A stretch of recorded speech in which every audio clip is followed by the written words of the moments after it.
Jean, every time I call you, it's always about something good. What going on? Well, the TDC retail stores in St. Kitts and Nevis are at it again. The new stocks have arrived. Really? Yes, new furniture, printers, toys, appliances, electronics, housewares, even decorations, and so much more.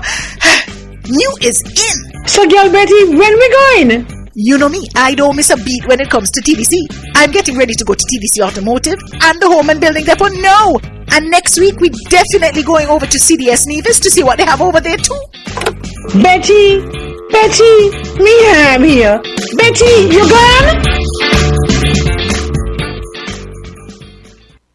Buying your medication is easy with City Drugstore's curbside pickup.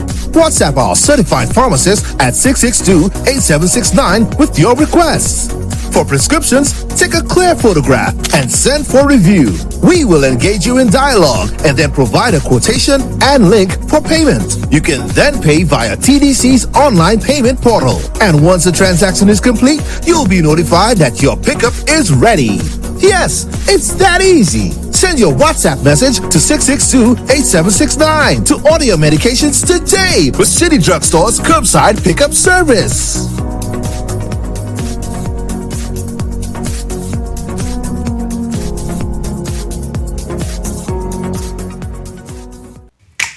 Maybe it's the way the brilliant gold liquid reflects our sunshine, or how the bright blue of its label mirrors the clear Caribbean skies overhead.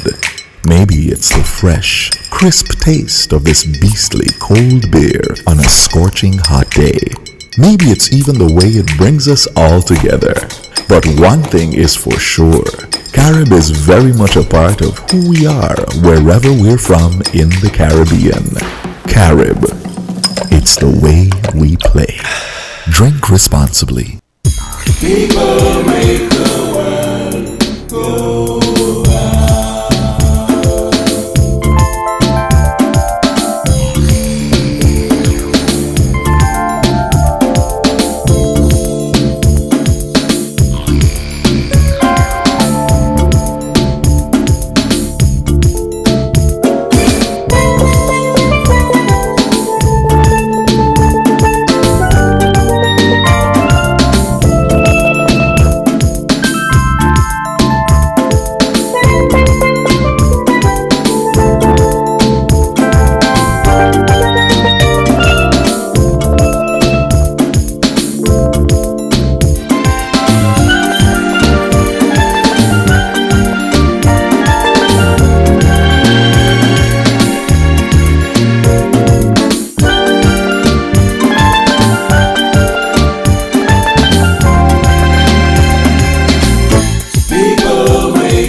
Good morning, radio listeners, and welcome to Inside the News here on WinFM 98.9. I am your host this morning, Kevon Brown. I hope everyone is having a beautiful Saturday morning. Today is November 19th. It is International Men's Day, and I want to wish all the men a happy International Men's Day here from WinFM. And International Men's Day is going to be the topic for today. And I have with me two gentlemen to join in on the discussion. In studio with me is Jamie Morris. You guys know him, I'm quite positive. His face has been all over the place.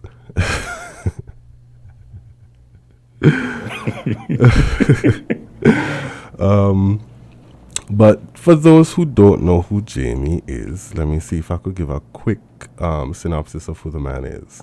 Just a short, a very short bio, because some people give very lengthy bios. I swear they're writing dissertations. But Jamie Morris, he is one of the hosts of Good Morning SKN, out of Studio 327. He is a business owner. He was a past radio host for Win FM. I think he sings too, from what I know. You sing as well, right, Jamie? I do. I didn't know that you knew that, but yes, Kevin. And then we have with us Davin. It's Davin. That's what I'm pronouncing that right, Davin? Yes, it's David. Davin Francis. He is a counselor and a clinician in training. He's training to be a clinical psychology. So he is joining us this morning. And as I said, the topic for this morning is International Men's Day. And International Men's Day is normally celebrated on November 19th. The day honors men with emphasis on their, roles in culture, politics, society, economics, and how they contribute to all of those aspects in a positive manner, and creating, spaces for men's achievements to be seen in that positive light. It was initially started by one Thomas Oster in February 1992. However, it really took off with the founder, Dr. Jerome Tilak Singh, a history lecturer from the University of the West Indies out of Trinidad and Tobago, who resuscitated the day in 1999. And today we're going to delve into a few topics, some of which includes health of men, physical, mental, sexual health, men and families, etc., and this new topic of masculinity and what masculinity is, etc. The theme for this year is men and boys, because according to some reports that have been done by the scientific bodies, there are some disproportions as it relates to social assistance for boys from their numbers that they've been seeing. So that's the theme for this year. They want to focus on the relationship between men and boys and whatnot. But I'm going to hear a little bit from our guests on how they feel about International Men's Day today, as being, functioning men in society. We're going to start with Davin. Good morning, Davin. Hi, good morning. Good morning to everyone. Well, I think in terms of my opinion, I think that it's a wonderful initiative. Men, equally as much as women, need to be honored for their pursuits and their efforts in society on a whole, whether it is organizationally or on a family level. All right, thank you, Davin. Jamie? This is a loaded question, believe it or not, because when you ask, given everything that has been going on, I think that the media tends to portray men in a somewhat negative light sometimes. And I think that growing up with that, and not saying that we don't deserve it, because certainly there are things that, men have done, but it's interesting for me because I think it's really important to speak of gender balance. Recently, I had the pleasure of speaking with the gender field officer in the Department of Gender Affairs here, and he spoke to the day really being about gender balance, because we've talked about gender equality, we've talked about that gap between men and women. Mm-hmm. And so what this day, if I were to listen to him, the focus being this year really, is about ensuring that men and boys don't get left behind, as you rightly said, and I think that that is really important. All right.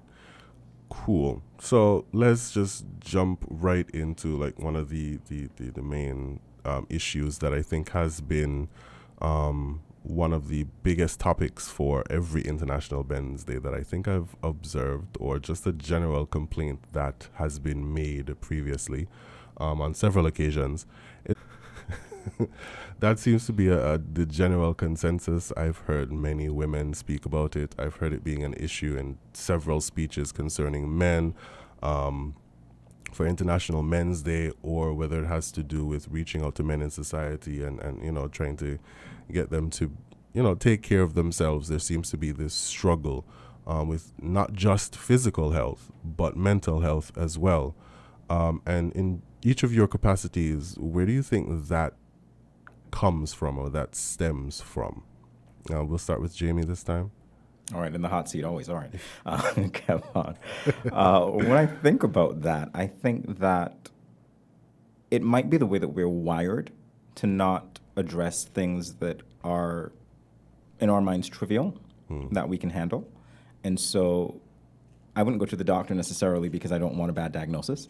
And if it's a little pain, it comes from that. We are perceived to be, well, not anymore per se, so let me be politically correct here. Don't send me any hate mail. But traditionally, we've been perceived to be, the stronger of the sexes physically. And I think that it's part of our wiring not to complain, always to just take the brunt of things and be like, okay. Now, when it comes to contributing positively to the community, obviously we need to be in good health. And I guess that's where the concern comes from. But I do have to tell you, though, for the first time this year, I can't turn 40 any other year, but I went to, there was a screening, I think, what do you call it? There was a screening organized by the Rotary Club, I think it was, prostate screening. And I was surprised. There were a lot of men in that line. Men my age, men a whole lot older, who seemed like they were really concerned about their health. So I guess it depends on what you look at when you say health, if it's the overall picture or if it's just a snapshot, or you're comparing it to women. Because I'm pretty certain if you look in the gym again, the numbers would be pretty even. Well, just because you're going to gym doesn't necessarily make you healthy. But that's a start, isn't it? I mean, it is a start, but I think it's all a holistic situation. Because if you're eating right and you're working out, while eating right is necessary, if you're eating too much of the right things, it can still negatively impact you, because too much of a good thing turns into a bad thing. So there's a balance where you have to take care of what you're ingesting, and take care of what you're doing to your body in a physical sense, take care of your mental, make sure you're sleeping well. So it's a whole balancing act. And if one of those things is off kilter, sometimes it can have the worst effect. Absolutely right. And you make it sound like such a job. It's a difficult job to do, mind you, for anybody, but yeah. All right. Devin, your thoughts? Yeah, just to piggyback on what Jamie said, I think, like he said, there's this preconceived notion, or maybe it's not a preconceived notion, but from your child, from your little boy, you are socialized to basically have this strong persona, strong personality on all of the time. I cannot speak from the aspect of physical, professionally, but for the 5 years, because I'm on study leave right now, because I'm pursuing my doctoral studies, but for the 5 years that I was at the counseling center, most of the clients that I would have are women, because there's this, in general, in St. Kitts, there's this stigma that is attached to mental health and wellness, but when you break it down, the stigma is even worse amongst men, because there's this thinking that as men, whenever we are going through an emotional or psychological crisis, we are supposed to keep it bottled in and work on it. And so I think there's a lot of work to be done in terms of getting our men to look after their psychological and emotional welfare. And I'm actually hoping that, sometime in the future, once I'm finished with my studies, I could do a scientific study, because I'm very interested to know what the exact variables are that are contributing to stigma. We have, like I said, we have our speculations, but I don't think it has ever been scientifically researched in saying it. So that's one of the things that I would like to look at. But just to go back to what Jamie said, I think most of it has to do with how we are raising our boys, and I'm hoping that in the future that some of that will change, so that we will have men who would want to look after their not only their physical wellness but also their mental wellness. Agreed, totally agree. As it relates to the counseling situation and bottling of emotions, I think that is another topic that's been, bled profusely, and yet it still continues to be an issue. Because from what I understand, the international numbers suggest that men are more likely to commit suicide than women, and Right. that seems very startling to me, considering there is mental health there's mental health counseling available. There are psychiatrists, there are psychologists, there are different types of counselors. Whether you're a religious person, there is religious counseling available. So there are options available, and yet we still have these startling figures. And I think it goes back to what Davin was saying, where there's this stigma where men are not allowed to express certain emotions. Because it's fine if we express anger. It's Right. fine. It's fine if we express anger. But if it's if the emotion seems inherently feminine, it for some reason is repressed or bottled down. Boys are told they shouldn't cry, whatever the case is. And I think that repression of emotions carries all the way through life, and then we continue the cycle by teaching the same fathers teaching their boys the same thing, and it's a concurrent cycle. So how do we break that cycle? Well, you just, for me, in my professional opinion, this is what I've been thinking all along, and you just stated it. Fathers or parents teaching their boys that crying is a sign of weakness. I think that I believe that for this cycle to be broken, it has to start from childhood, in terms of the way that we're raising and socializing our children. We have to change the narrative as parents, and let our little boys know that it's okay to cry. It's okay. It's okay when you're going through psychological and emotional problems, and it's okay to seek professional help, or even talk with somebody who you trust. And so that is where I think it begins, because research in psychology says that a lot of what we are as adults is as the result of childhood experiences. So if we are fostering positive childhood experiences, then what we are going to have are men who would be able to be much more in tune and be much more okay with their emotions. All right, Jamie. Listening, very engaging conversation. And Davin, one of the things I'm curious about, and I'm wondering if I'm correct, I would think that when we're put in situations where we are crying, it's a form of expression that's true, but I'm wondering if the first stage to that could potentially be a channel in which we could communicate exactly what we're feeling. Do we talk as men? Do we say, this is what we're experiencing? Or do we get to the point where we feel like we have to bottle that up, and so when it manifests as crying, for instance, we're just told by society to suppress it? All right. Right. So No, men you- don't talk. Go ahead, Davin. I was saying, no, you're correct, Jamie. Because one of the things with emotions, sometimes we get there, but we are unaware of how we got there, and so it's very, very important to talk about the issues, and that is where self-awareness would come in. And I can guarantee you, if we deal with it like that, where we make our boys much more self-aware, they're going to become okay with the emotion of crying. They're not going to perceive it as a sign of weakness.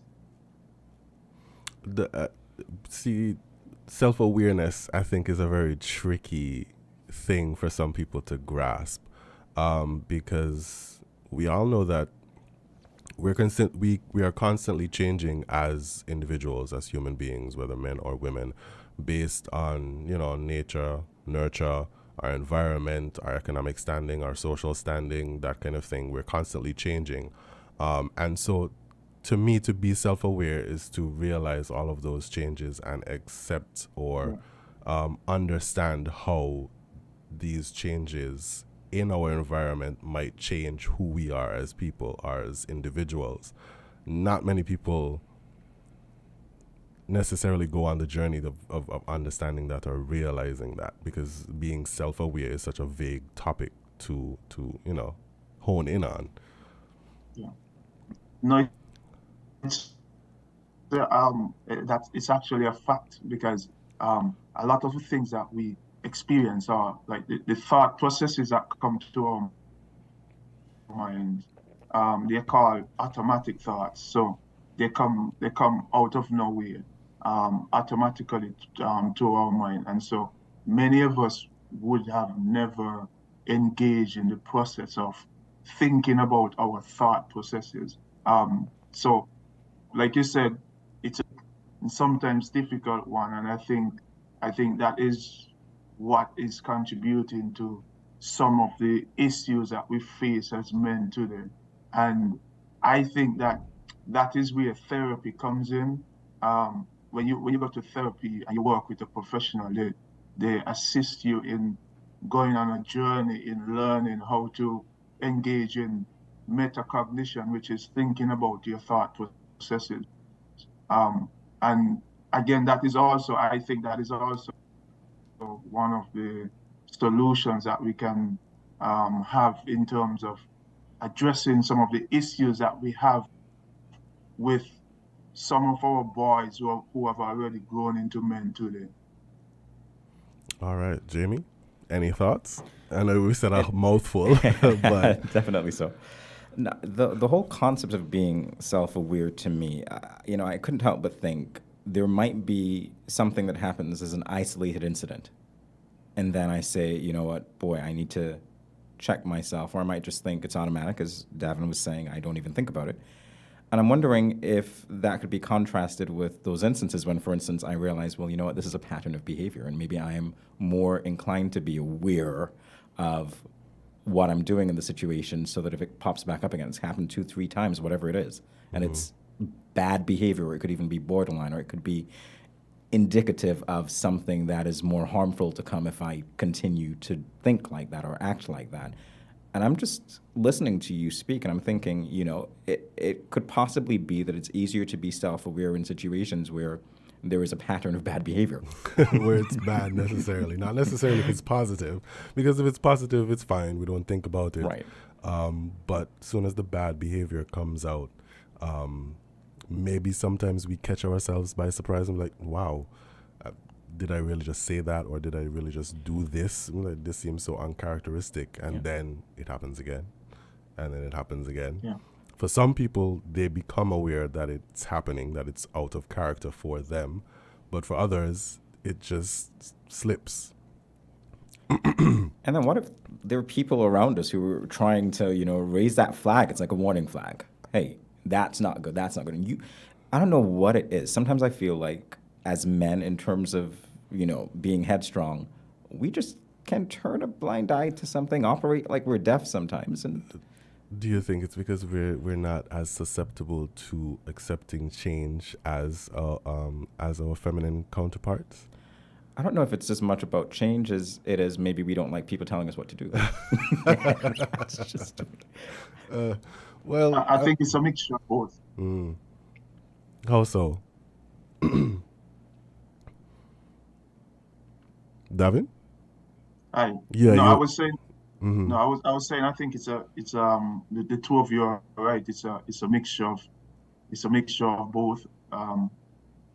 sometimes as men, the women that we have in our corners, sometimes they're trying to steer us on the right path. And Jamie used the word headstrong. We are so headstrong.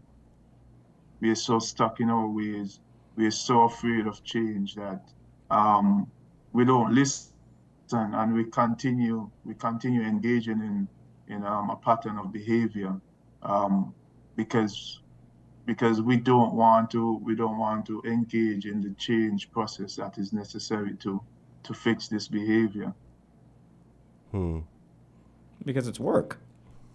It obviously it is work, but apparently we as the breadwinners in the traditional roles, gender roles, we are used to work. So why is it so difficult for us to engage in work that is about ourselves, about our mentality? We're fine with doing other people work. We're fine to go out and get what needs to be done because we got to make this, blah, blah, blah, yada, yada. We got to do this. We want to fix this. We're so used to doing external work. Why is it so hard for us to conceptualize the idea of doing internal work? That's a very good... Davin, go ahead.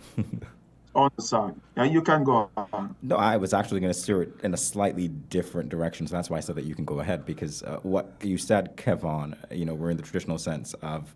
Traditionally, we're viewed as breadwinners, and I thought, hang on a second, stick a pin. Because I'm not sure that we could even say that now. We've grown up with it traditionally. But when I look at the makeup of society, when I see single-parent homes sometimes being headed by women, I tend to question again, well, if I'm not the breadwinner as a man, who am I?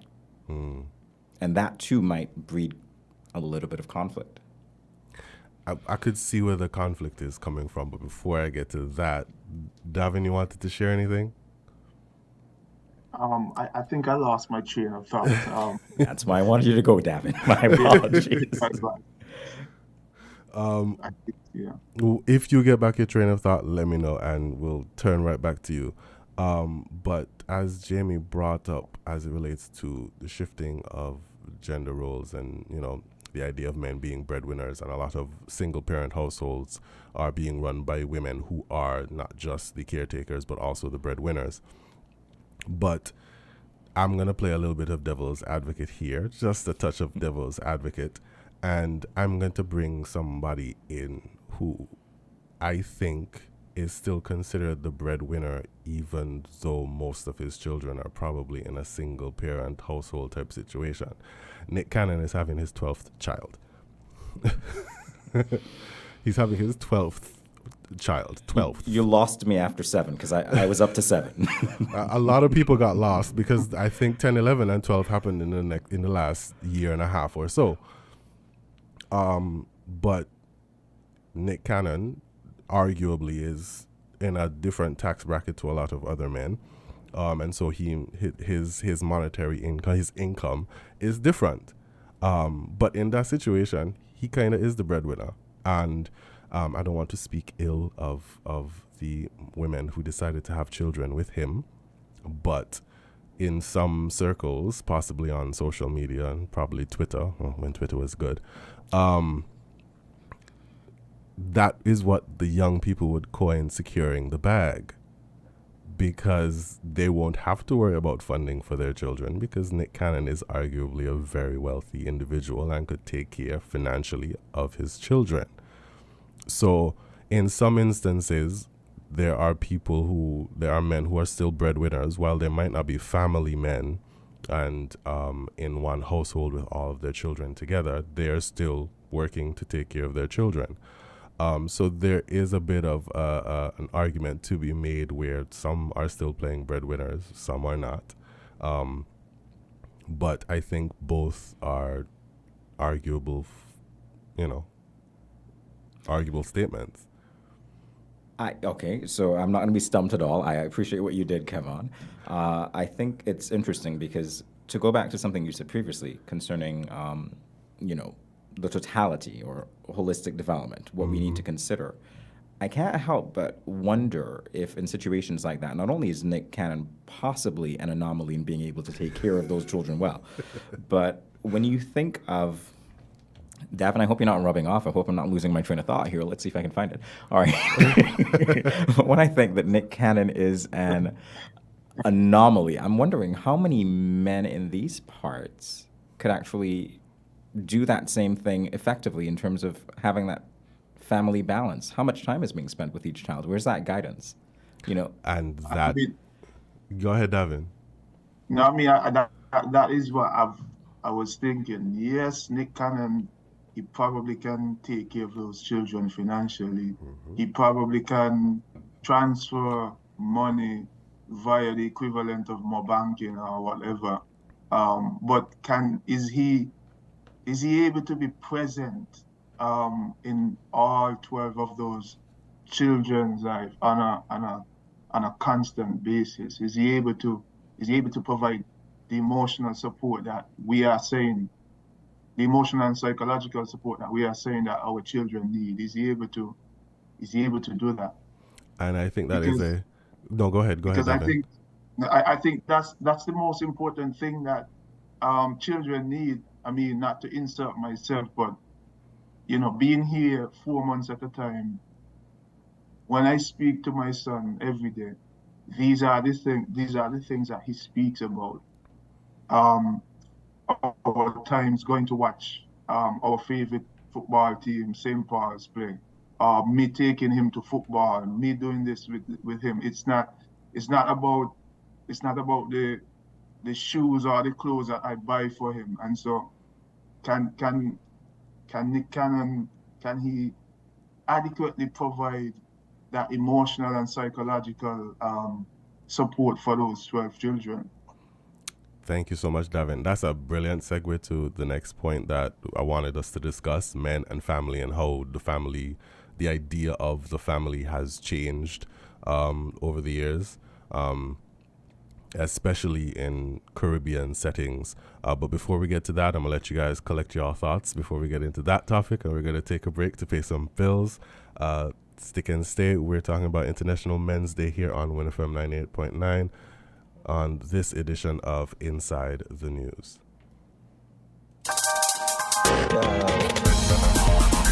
We're different. We're 98.9. 98.9 Win FM. If you need protection, you need one who you can trust to secure your investment. You need one who'll do you just. TDC Insurance, you're the one that you can trust. TDC Insurance, you're always safe with us. TDC Insurance is your go-to insurance company for all your insurance needs. We take pride in offering you the best solutions and ensuring our customers are fully satisfied.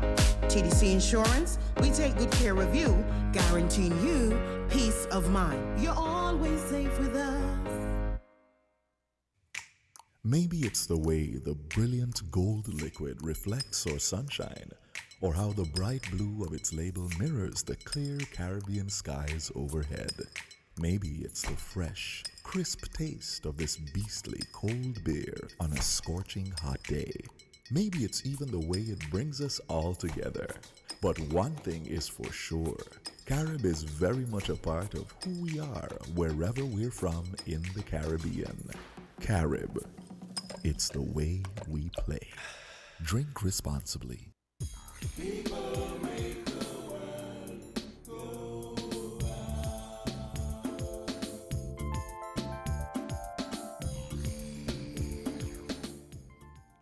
And we're back with Inside the News here on WinFM 98.9. I'm your host this morning, Kevon Brown, and I'm joined by Jamie Morris and Davin Francis. And before the break, we kind of shifted the discussion to providing for our children, men providing for their children, and it not only being about providing finances for our children, but providing all of the other emotional and psychological needs that children need, specifically boys sometimes, most times, need from their fathers. Davin? Yes, sir. In your experience, in your field, what do you think is the traditional makeup of a family in the Caribbean specifically, based I, on. I, I would say we have a mixture, but you know, traditionally we have had a lot of single parent homes um, where mothers are the ones who are mostly doing um, they may get not may they would get the financial assistance from the fathers, but most of the times they are the ones who are dealing with the raising of the children, the day-to-day functioning of the home, um, having to cook, having to clean, having to bathe their children, having to see them off to school. Traditionally, that has been the trend, but I would say over time, I still think that is um, the dominant household that we have, but over time, I think it's changing. I would say, and this is not, I know you asked for my professional experience, but I would say personally, I have I've been experiencing a lot of situations where um, men from my generation they are becoming a lot more involved in their household. Men, some are getting married, people are staying. I know they say that generally the divorce rates are high, but I think people are getting married. Some people are staying married. Some men are becoming much more involved than the previous generation was in terms of being present in their children's lives. All right. The reason why I asked that question is because I'm wondering how much that plays from both of you. I wanna engage in a little bit of opinion based conversation. In your opinions, what role does the traditional single parent, the father is majority of the times on the outside, he's providing financial assistance, sometimes he gets rights with the child on weekends or holidays, that type of thing. What role does that play in the functionality, the emotional and psychological functionality of the children, not just boys but girls as well? Because girls, the vision of what a man is stems from girls' fathers, their depiction of who their father is and what their father does and how their father was in their life. How does that play into the development of those children into adults and carrying on their family lineage, so to speak? Who wants to go first? Jamie? Dare I? I'm a little tentative. I'm like, where am I going to step now? All right. Step all over the place. Interesting. Okay, fair enough. Landmine it is. All right. So when I think about that, and you said it's opinion-based, I think that fathers play a very important role in the family, and I'm happy to hear as well, when Davin, you spoke of it, that men are staying around, men are getting married, being part of that family structure. I'm glad that that's changing. I think what I've observed is, as you rightly said, Kevon, when it comes to that first image of what a man should be, for younger women, they look to their fathers. And I think my own humble observation, it's not scientific, so please, again, no hate mail. My humble observation here is that when that's lacking, then I think it opens up some sort of doorway into the lives of, say, young women, for instance, to attract men who don't necessarily have good intentions, or if we do, we falter along the way and we leave devastation in our wake. And then that cycle continues of absenteeism and, who is this role model that I look to? And so what you find sometimes, which is probably why we get this bad rap, is that there are men who seemingly have multiple families, like the Nick Cannon phenomenon. because we move on and we try to find that stability for ourselves, and we try it again and it doesn't work, and then we move on. But what's left behind? Davin? Yeah.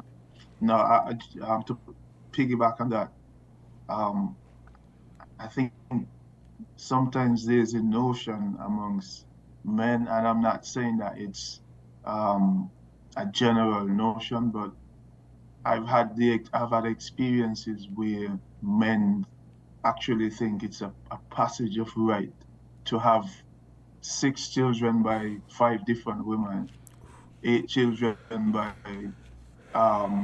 7 different women, because it makes them look more manly or more masculine. And I don't necessarily think that that's so much. I don't think that is so much a good thing, because bringing up the whole Nick Cannon scenario again, even if you can provide for them financially, are you there? Are you there when they need the support of both parents? Because children don't just need a mother or a father. They need the influence of both parents, because having a mixture of perspectives in their lives, it gives them diversity, it gives them a variety, it gives them a holistic picture of what life should be like. And so, having that, I think you use the word toxic masculinity, and I guess that's going to come up soon, but having that mentality in your mind, I don't think that's a good thing for our society, because what it leaves is children who would grow up lacking emotional and psychological support. They may engage in risky behaviors, not just from the perspective of women, but from the perspective of our guys. They might engage in violent behaviors. And like most of them, when they get to the court system, one of the things that they do when they're pleading is that they say, I became this way because I didn't have a father in my life, because my father wasn't there. And so it's very important to eradicate this kind of thinking, so that we don't have a society that is filled with the wrong set of people, for the lack of a better expression. Well, as you said that when men end up in court because of violent behavior, and they excuse that violent behavior for the lack of a father figure in their life, it brought back up what we spoke of earlier about being self-aware, because hindsight is 2020.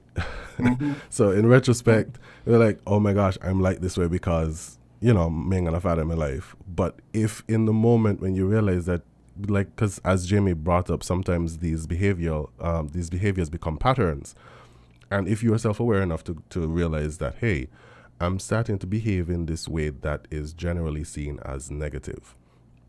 I'm disrespectful. Sorry. I'm high-strung. I'm quick to anger, quick to violent behavior, that type of thing. I think those signs are easy to see.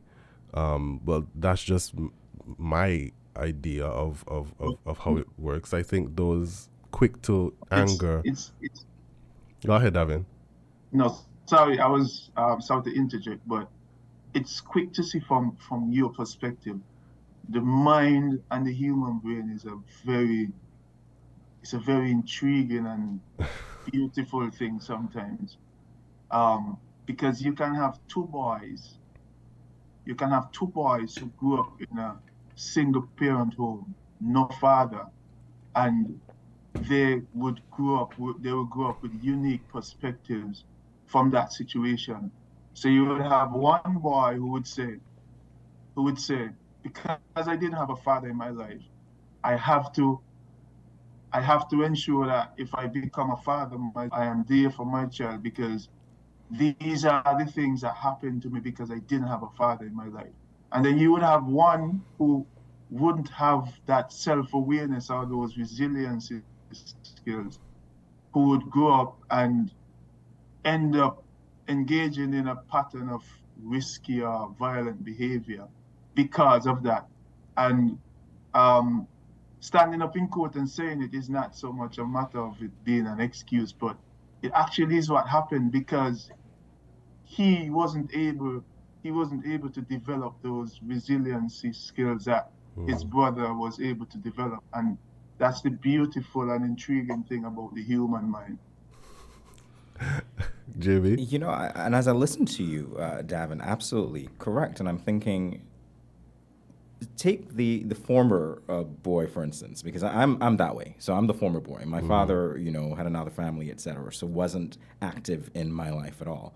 But I did have the support of my mother's family, you know, extended family. And there is, I don't know how else to say it.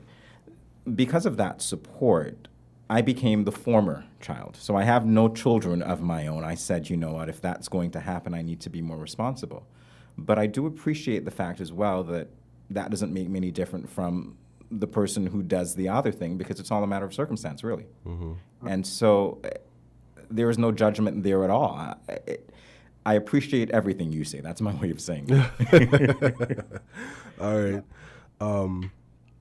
And Davin brought up an interesting perspective when he brought up the two brothers.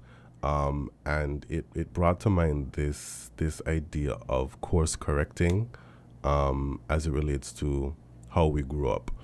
Because I predominantly grew up in a single parent household, my mother. At one point, I had a stepfather. My father was a part of my life, but he wasn't a huge part of my life. So for a good chunk of my life, I lived with just my mother as the parental figure. So I had thoughts based on my experience with my stepfather, former stepfather, and based on my experience with my late father. I decided, you know what? I'm gonna course correct here. I'm going to, like Jamie, not gonna focus on children at the moment, because if I can't provide for them in the way that I felt I needed to be provided for, then I'm not going to put myself in that position at all. Regardless of how, you know, some people in society may feel the measure of a man comes from how much children he have. That is not how I feel. I think the measure of a man, well, one of the measures of a man is how best he can provide for the children he chooses to bring into this world.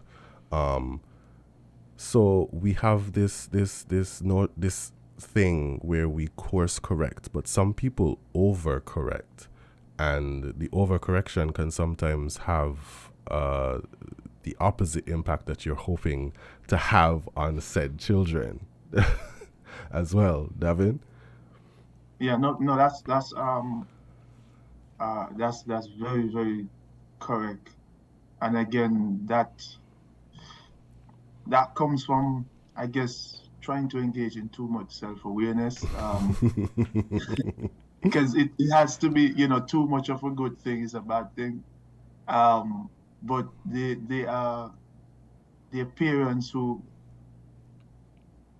because they were faced with certain circumstances, and they're trying so hard to ensure that their children do not experience those same circumstances. They engage in a pattern of behavior and socialization that is not beneficial to that child.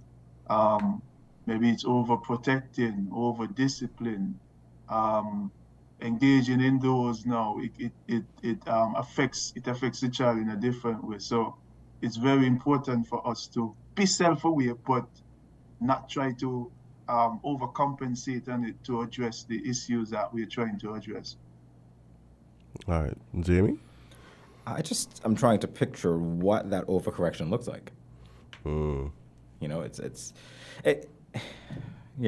one of those things where I think that when we talk about, you know, International Men's Day, we're talking about men and the positive things that we do, it's also an acknowledgement that not everything that we do is positive either. And so it calls for us to be mindful of what we can do better and appreciate as well that the cries of women over the ages, sometimes we hear it, perhaps you'll get to it sooner or later, the thought that men are dogs or men, these things, these stereotypes that seem to apply to us. It doesn't, how do I put this? I'm saying it to say that we see the examples of that. And so it becomes easier for us to believe, and we hear it, and some of us have experienced certain things. While we're trying to be better, one of the things that I know worked for me personally, and I imagine it worked for other people as well, maybe you, Kevon, is to look not just at the father, but to look at father figures. So there were men in society that I thought, I'll emulate that person. I like this about that man. I can be like that. And so, in a way, I don't want to say that it's a balancing act, so to speak, but it does kind of tip the scale in favor of, well, you know what? Not dad, but there's another man who's doing something positive, and maybe that's a good person to emulate. I can't say that I have the same experience. Not emulate entirely, but in bits and pieces. You know what I mean? I understand what you're saying, because the thought that came off in my head is sometimes our heroes aren't necessarily our parents. Sometimes our heroes are. Sometimes our heroes aren't our parents. So people tend to emulate other public figures, athletes, actors, politicians, pastors, whatever the case is. I, on the other hand, personally had a totally different viewpoint. I didn't necessarily try to emulate another individual. I kind of just shut it out. This is my personal. I shut it out. And I don't think I ever had, when I was younger, I don't think I ever had someone that I looked up to and figured that, hey, I want to be like this person, or hey, I want to be like that person, or hey, I want to achieve the same things that this person lived or has achieved in their life. I think and I think it's necessary to add some personal experiences in this so that we can understand some perspective. I think my base reaction to, I guess, not always being happy about the absence of my father in certain moments of my life, or the conflict that I had with my former stepfather, I kind of disappeared from the world a little bit. My favorite form of coping was escapism. So I just forgot what was happening around me and focused on something else, whether it was a book or a TV show, a movie, music. Drowned out the world until I had to deal with the world again. So that was my personal perspective, whereas you kind of did the opposite of what I did. You found people to, mirror or emulate. Well, remember, it was more like putting the pieces of a puzzle together for me. You want to say like you're making your perfect role model? Right, yes. Bits and pieces, literally. Well, nonetheless, you still kind of engaged in building what you thought was the image of a man, a male figure that you wanted to be when you grew up. I did not do that. Davin, your thoughts? The two of you are correct. Like I said, this goes back to my statement: the mind is an intriguing thing. We have our own. We have our own ways of shaping or framing the way we want our lives to go. I'm like Jamie. I grew up in a single parent home, and so I basically use role models from in my village to guide my path towards where I wanted to get in life. Like you said, there's some people who don't need role models. They just have that intrinsic motivation within them to better themselves. And so it all depends on perspective and circumstances. All right. I know we've been dancing around the topic because Davin brought it up and Jamie brought it up, and we are going to delve into more of that line of thinking after we come back from the headline news, which is up in about 5 minutes. But it's this whole idea of men being dogs, men being likened to dogs, and that phrase always brought up to me the kind of recent, I don't want to say it's a recent trend because it's been around for centuries. We know that it's been around for centuries because it's well documented in history, but kind of a resurgence. I think that's a better word of putting it.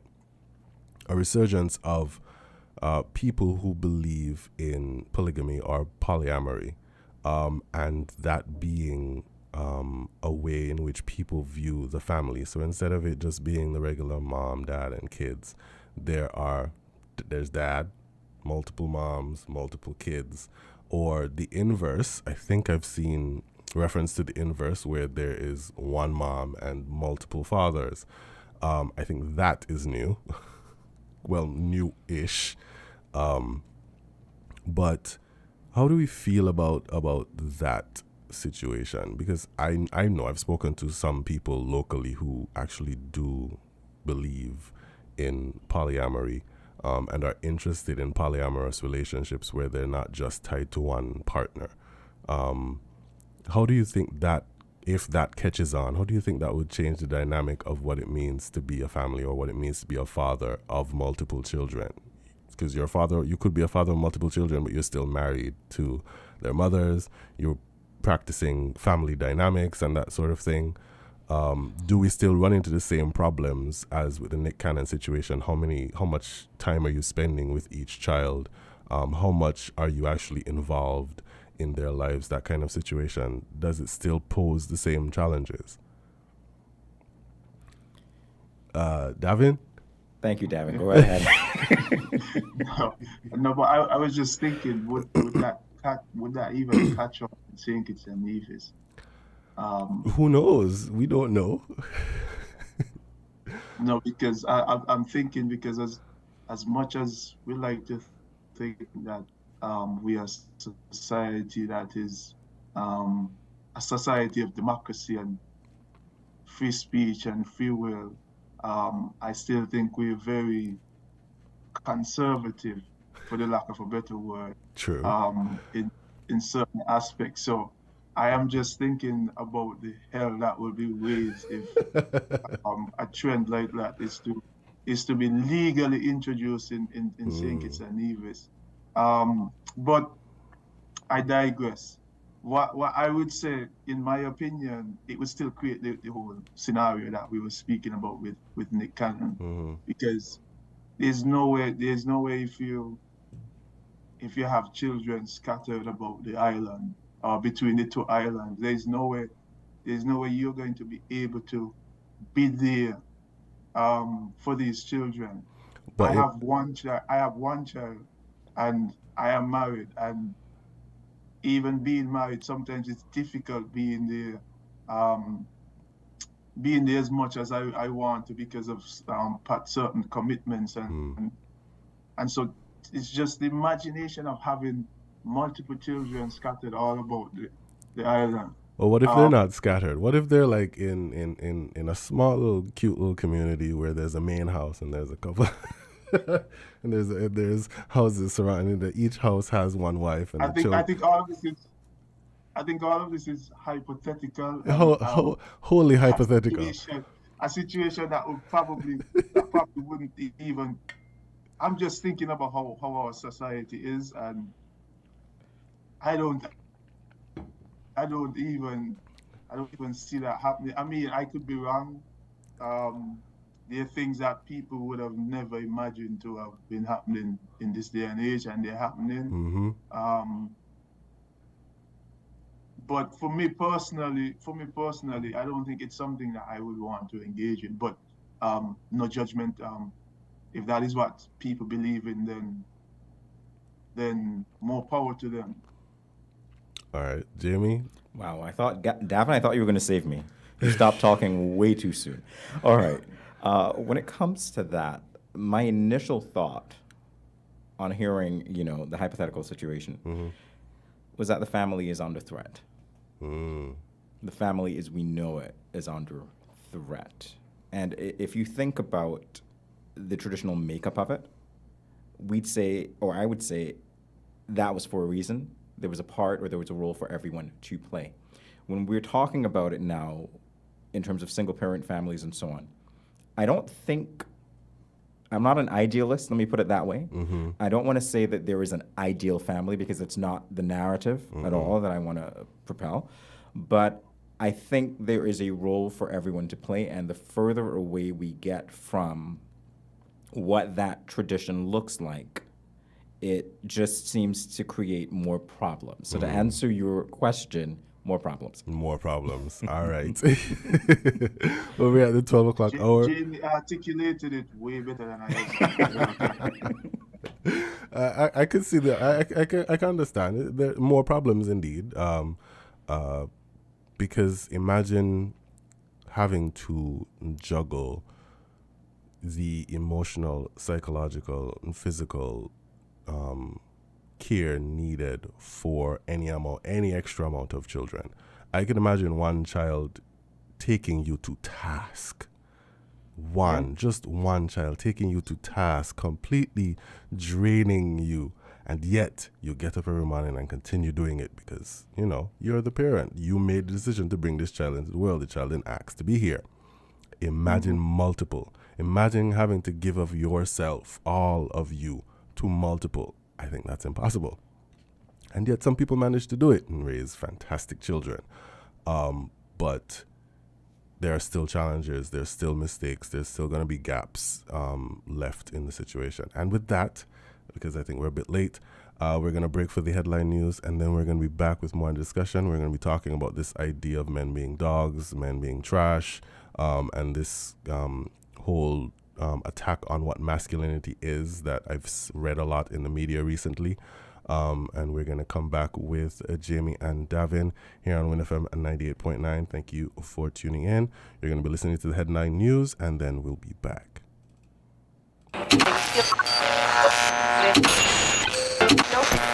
You found the sound. 98.9. Win FM.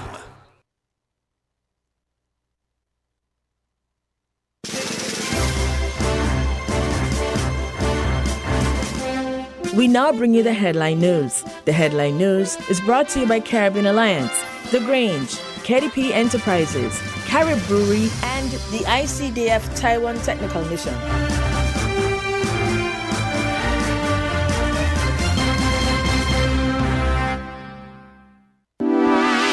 Shipping your cargo shouldn't be a hassle. It can be as easy as a single call to Amerijet International, your worldwide cargo transportation solution. We provide all the services you need to ship your goods anywhere in the world, whether your shipment is fresh, frozen, large or small, alive or hazardous. You can count on Amerijet to deliver it safe and sound. Amerijet International, by land, sea or air, we get it there. For more information, visit us online at www.amerijet.com or call us at KDP Enterprises at 466-9595.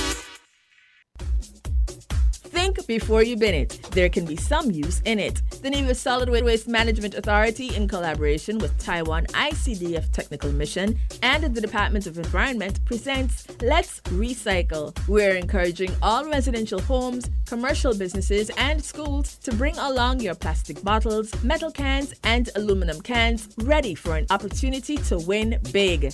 From 9 a.m. to 5 p.m. at the following locations: in Nevis, every second and fourth Friday of each month at Delta Petroleum, ex-Petrol in Camps, Big Six in Gingerland, and the Old Artisan Village in Charlestown.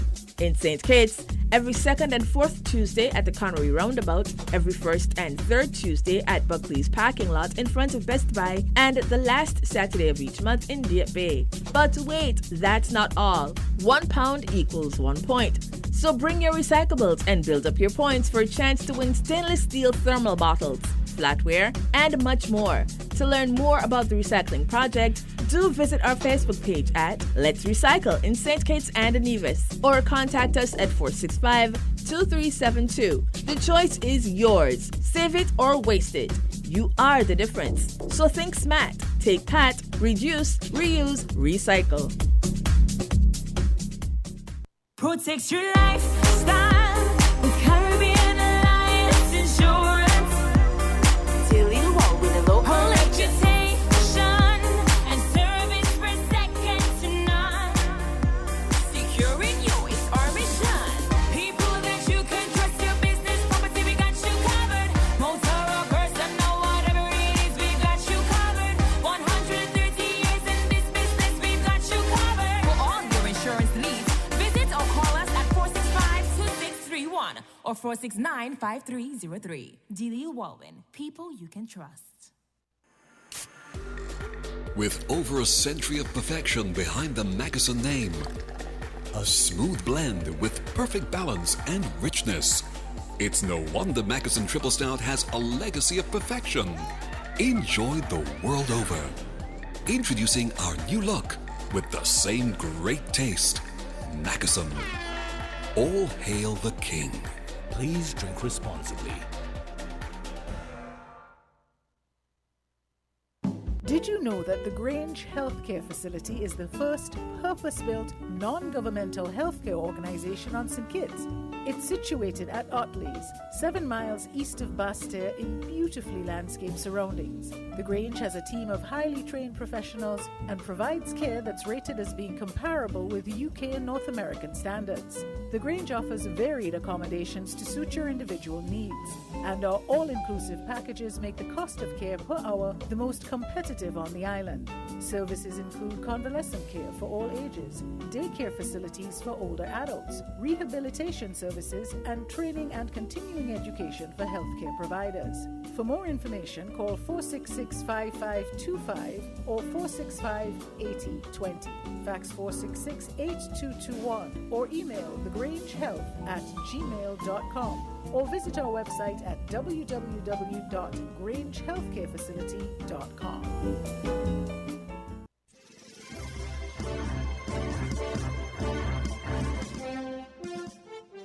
With the WIN headline news, I am Kevon Brown. Making the headlines, Minister of Environment, Climate Action et al. Addresses global heads of government at COP27. Conflicting messaging regarding offshore seismic and oil exploration in Belize. Bahamas government securing bankrupt FTX digital assets in digital wallet operated by the Bahamas regulator. Local police there investigating possible criminal misconduct. Internationally, the Biden administration ruled that Saudi Arabian Crown Prince Mohammed bin Salman has immunity from a lawsuit over the murder of Jamal Khashoggi, drawing immediate condemnation from the slain journalist's former fiancé. A federal judge sentenced Theranos founder Elizabeth Holmes to 11 years and 3 months in prison for defrauding investors in her now-defunct blood testing startup that was once valued at $9 billion. Now, the details.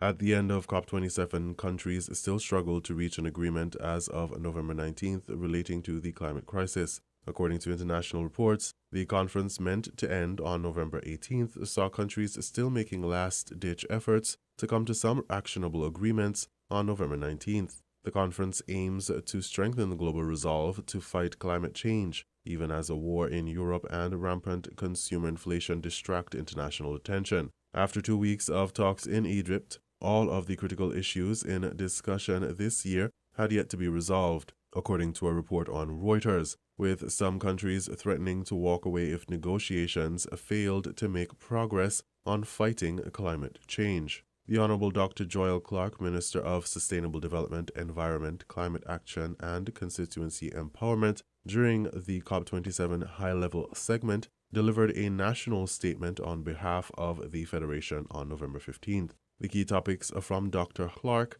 highlighted the same key issues that were to be addressed in an impactful way at the conference: climate action, climate justice and finance, with an emphasis on loss and damage, and the impacts of these issues on small island developing states, especially the Caribbean. We have arrived here equipped with climate science that has never been clearer. To use a phrase coined by the ICDF Taiwan, science enables action. which informs each of our appropriate and practical steps to address climate vulnerabilities. There are countries that do not have the financial resources and sufficient human capital to respond to or even become fully conscious of the potential ravaging effects of climate change. Mr. President, there is no region in the world, however, that can escape the climate change experience. But what we do know is that the experience is devastating. Our survival is severely threatened, particularly as SIDS. The minister explained that those most affected by climate disasters are the masses, who are affected by the policies of government bodies in bilateral and multilateral high-level discussions. In my country, climate events disrupt the livelihoods of families whose incomes depend on tourism or agriculture. In many cases, it is a single mother, a taxi driver, a farmer, the elderly who are most affected. This is a vicious cycle of climate hazards. We lose lives, income scarcity, scarcity of food and water, problems with health and wellness, higher costs of living, and the disruption of our families. The glaring fragility of our small state is magnified by our climate experiences. The severity of loss and damage is traumatic. What then is the game changer? There is no action without addressing climate justice, which embraces climate finance, a perennial challenge of SIDS. We must start by acknowledging the vast differences in the economies of scale and fiscal inability to respond to such climate events, as well as the problems of classifications as a middle-income country based solely on GDP. The government of St. Kitts and Nevis has as one of its mandates the goal of becoming a sustainable island state. Still, as with any country seeking to move towards greener energy, the Federation needs financing and investment. In St. Kitts and Nevis, we have embarked on a journey of green possibilities. Our goal is to become a sustainable island state. Our energies are currently focused on harnessing geothermal energy. Our 39-year-old friendship with the Republic of China, Taiwan, has supported our renewable energy pathway. Together, we have produced 2.5 megawatts of renewable energy for our citizens. Taiwan has partnered with many countries to reduce emissions. We here proclaim that COP27 is one of action and implementation and has been branded Together for Implementation. Mr. President, St. Kitts and Nevis highly recommends that the Republic of China, Taiwan become observers. Your serious consideration will be highly appreciated. The United Nations agency published a draft proposal for a loss and damage deal on November 17th, which proposed 3 options for a possible deal: establishing a new fund for climate-vulnerable countries, delaying the decision on a fund until next year's COP28 summit, and calling for a decision on funding arrangements at COP28 with no mention of a new fund. Henry Kukofu, a special envoy representing the Climate Vulnerable Forum of 58 countries, supported setting up a fund aligning with what the EU proposed, but wanted a firm commitment that countries would add money to it. There is fear, though, from Kukofu that, quote, without an actual commitment to funding, we may well just end up with an empty bank account, end quote.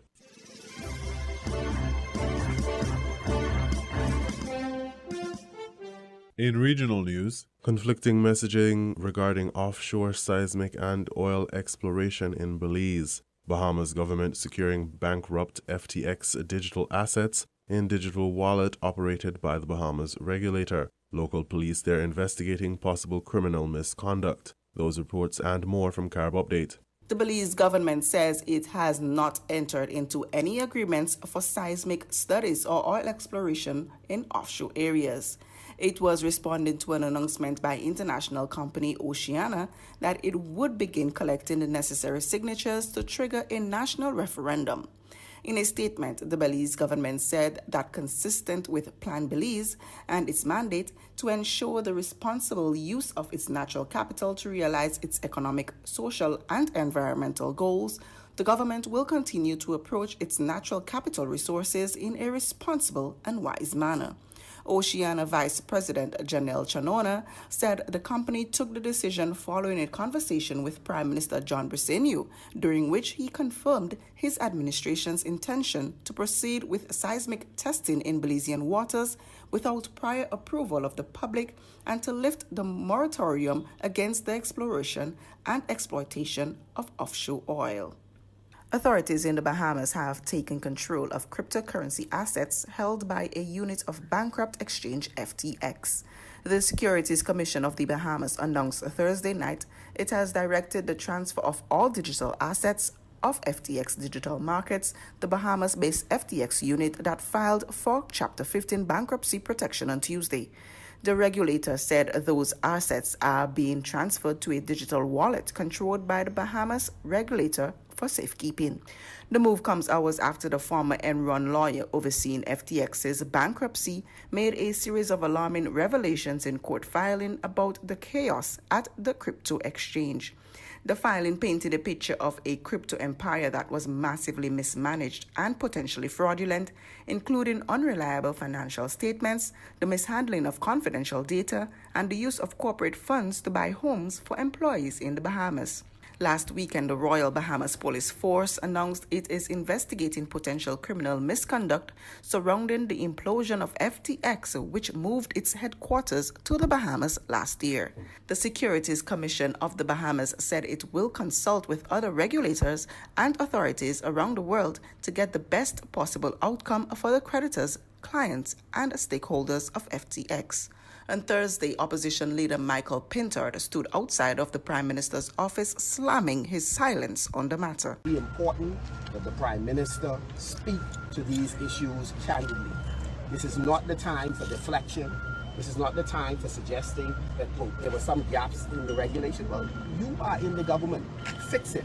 To what extent have you sent out the regulations, even after this crisis, to make sure that any gaps that appear to exist, that you are plugging them?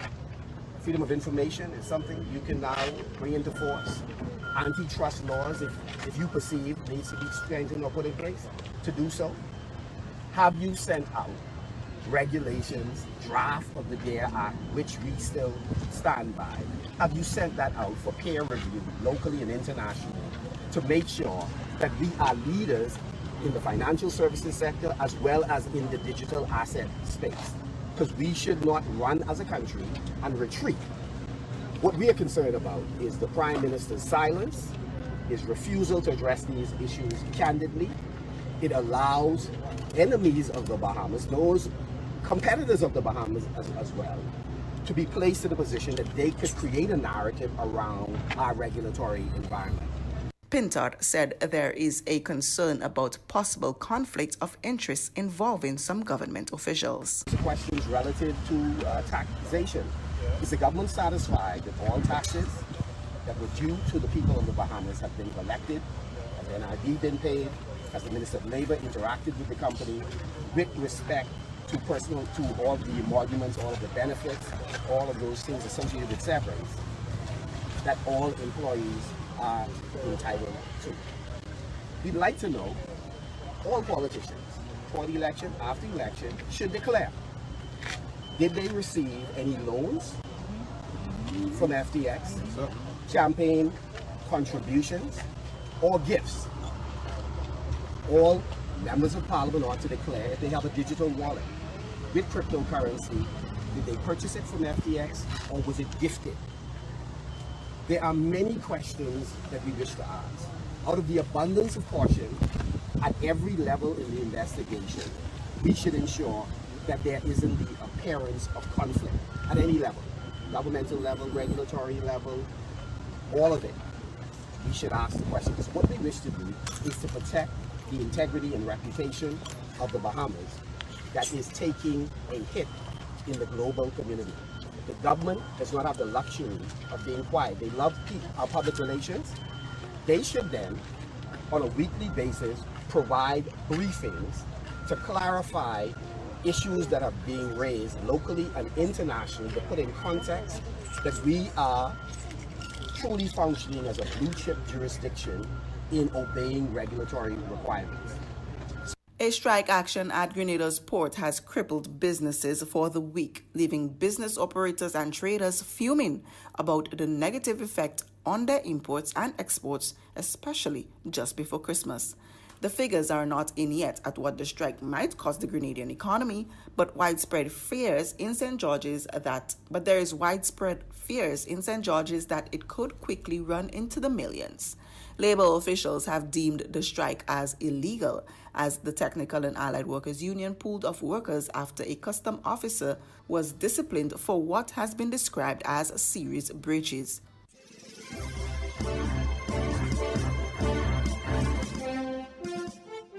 We now bring you these international reports. Saudi Crown Prince Mohammed bin Salman arrived at a summit of world leaders in Thailand on Friday. His first-class welcome underscoring his comfort among his peers, despite his alleged involvement in the brutal killing of a U.S.-based Saudi journalist. Any lingering worry he might have felt likely lifted after the White House said the prince, known as MBS, had immunity in a civil lawsuit filed by the former fiancé of Jamal Khashoggi, who was murdered and dismembered inside the Saudi consulate in Istanbul in 2018.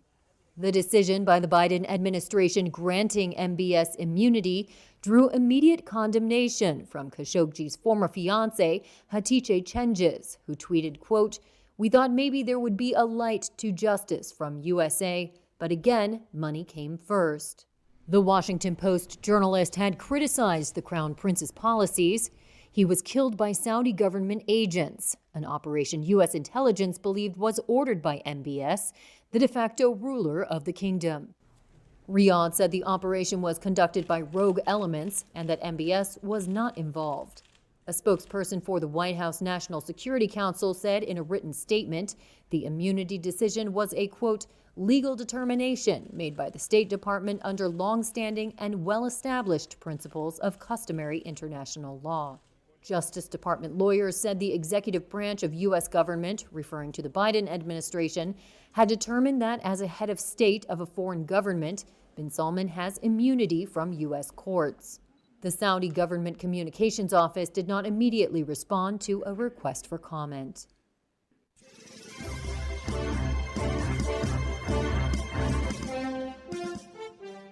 A California judge Friday sentenced Theranos founder Elizabeth Holmes to more than 11 years in prison for defrauding investors in her now defunct blood testing startup. Is there anything that you want to say to the investors and the patients who have such faith in you?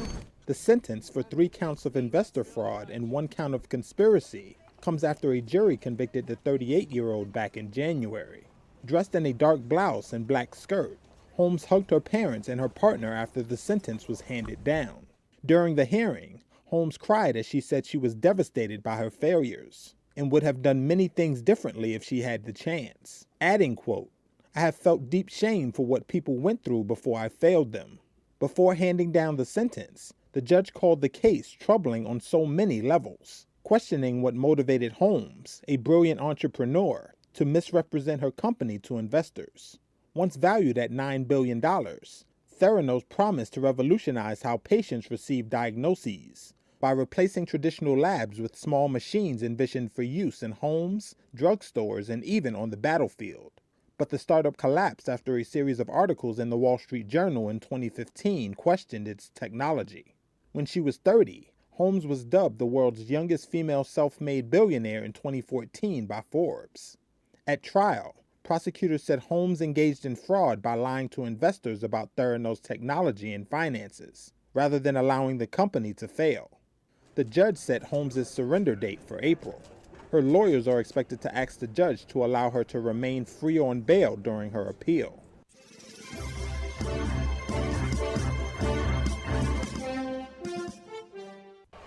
Mohammed Abu Hala'a has called Turkey home since he left Syria 6 years ago. He decided to leave after the government regained control of Aleppo. Returning is not an option for those who support the opposition. But Mohammed tells us they're no longer welcome here. Syrians in Turkey are afraid. At any time, they could face a problem or be sent to areas in northern Syria where Turkey is preparing homes. Some parties in Turkey are using refugees as a card to pressure the government. Turkey hosts the largest refugee population in the world. 4 million are Syrian. Their fate has been part of the political dialogue ahead of next year's elections. For years, the Turkish opposition has been saying refugees should be sent back. Now, the governing party is also talking about it. The government has had to deal with rising anti-refugee sentiment, which has been made worse by the economic crisis. Inflation is officially at 80%, and unemployment among young people is at nearly 20%. The government is hoping to encourage returns by building houses in the Syrian opposition-held areas in the north. By the end of the year, 100,000 units should be ready. It insists any returns will be voluntary, but these reassurances have done little to calm fears. Syrians know that Turkey is among the few countries that opened its door to them, but now, because of some people in society, they're facing discrimination. There have been deportations, but according to the government, it's because residency rules have been violated. But many refugees complain about difficult administrative procedures and restrictions on movement. There's also tension with local communities who consider Syrians an economic burden. When we came here 7 years ago, we brought nothing with us. We escaped war. Since then, it has been a daily struggle. We are not comfortable. And now there's uncertainty for many of those who have made this country home. Zana Khuder, Al Jazeera, Istanbul.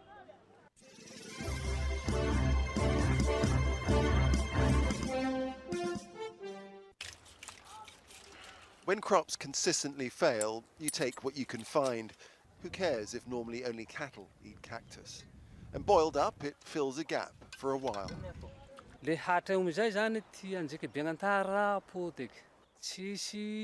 village is in a very bad situation. No food, no water. That is the biggest issue in this region. We need help to solve this because people are living on cactus. That's all there is.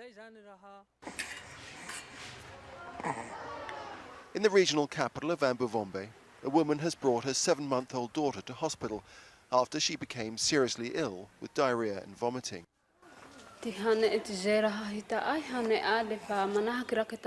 Every day we eat what we pick up along the road like red cactus fruits.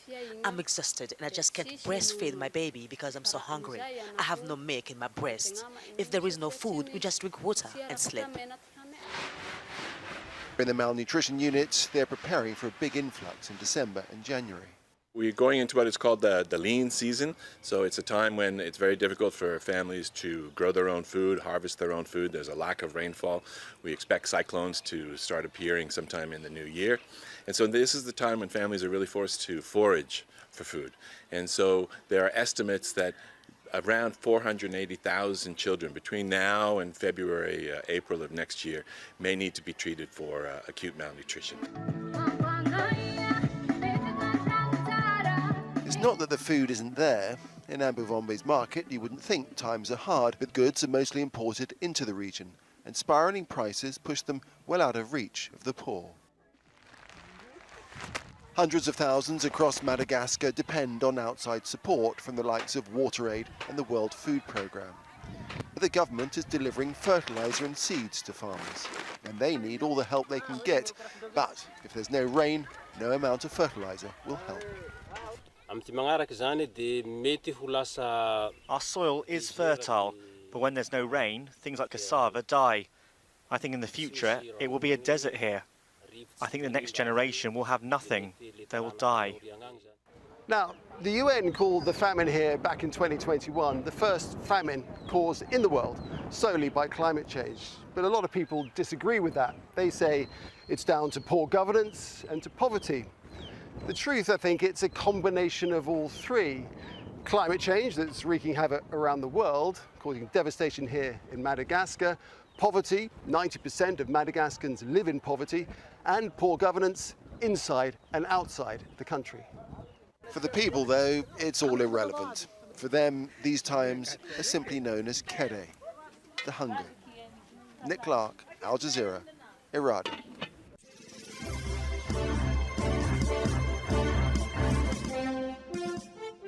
You were listening to the WinFM Headline News on 98.9. Our top stories were: Minister of Environment, Climate Action et al. Addresses global heads of government at COP27.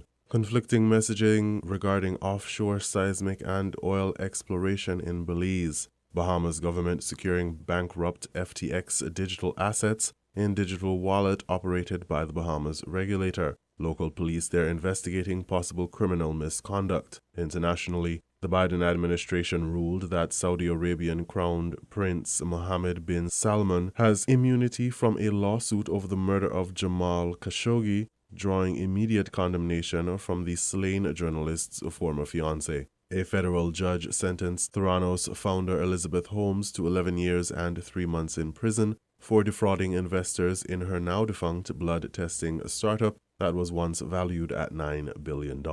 Thank you for listening.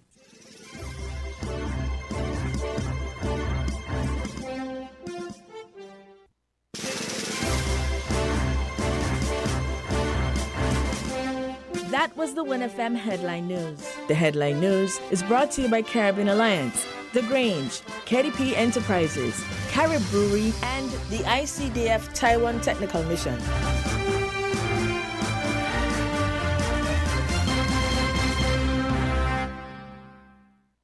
Did you know that the Grange Healthcare Facility is the first purpose-built, non-governmental healthcare organization on St. Kitts? It's situated at Otley's, 7 miles east of Basseterre in beautifully landscaped surroundings. The Grange has a team of highly trained professionals and provides care that's rated as being comparable with UK and North American standards. The Grange offers varied accommodations to suit your individual needs, and our all-inclusive packages make the cost of care per hour the most competitive on the island. Services include convalescent care for all ages, daycare facilities for older adults, rehabilitation services, and training and continuing education for healthcare providers. For more information, call 466-5525 or 465-8020. Fax 466-8221 or email thegrangehealth@gmail.com or visit our website at www.grangehealthcarefacility.com. Maybe it's the way the brilliant gold liquid reflects our sunshine, or how the bright blue of its label mirrors the clear Caribbean skies overhead. Maybe it's the fresh, crisp taste of this beastly cold beer on a scorching hot day. Maybe it's even the way it brings us all together. But one thing is for sure, Carib is very much a part of who we are wherever we're from in the Caribbean. Carib, it's the way we play. Drink responsibly. Protect your lifestyle with Caribbean Alliance Insurance. Tilly Wall with a low reputation and service for second to none. Securing you is our mission. People that you can trust, your business, property, we got you covered. Motor or personal, whatever it is, we got you covered. 130 years in this business, we got you covered. For all your insurance needs, visit or call us at 465-2631 or 469-5303. Delia Walwyn, people you can trust. Think before you bin it. There can be some use in it. The St. Kitts and Nevis Solid Waste Management, in collaboration with Taiwan ICDF Technical Mission and the Department of Environment, presents Let's Recycle. We are encouraging all residential homes, commercial businesses, and schools to bring along your plastic bottles, metal cans, and aluminum cans, ready for an opportunity to win big. From 9 a.m. to 5 p.m. every second and fourth Tuesday each month at the following locations in St. Kitts: the Connery Roundabout, every first and third Tuesday at Buckley's parking lot in front of Best Buy, and the last Saturday of each month in Deep Bay. In Nevis, every second and fourth Friday of each month at Delta Petroleum, Ex-Petrol in Camps, Big Six in Gingerland, and Old Artisan Village in Charlestown. But wait, that's not all. £1 equals 1 point. So bring your recyclables and build up up your points for a chance to win stainless steel thermal bottle, flatware set, and much more. To learn more about the recycling project, do visit our Facebook page at Let's Recycle in St. Kitts and Nevis, or contact us at 465-2372. The choice is yours. Save it or waste it. You are the difference. Reduce, reuse, recycle. Shipping your cargo shouldn't be a hassle. It can be as easy as a single call to Amerijet International, your worldwide cargo transportation solution. We provide all the services you need to ship your goods anywhere in the world, whether your shipment is fresh, frozen, large or small, alive or hazardous. You can count on Amerijet to deliver it safe and sound. Amerijet International, by land, sea or air, we get it there. For more information, visit us online at www.amerijet.com or call us at KDP Enterprises at 466-9595. We're different. We're 98.9. 98.9. Win FM. People make the world go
liquid reflects or sunshine, or how the bright blue of its label mirrors the clear Caribbean skies overhead.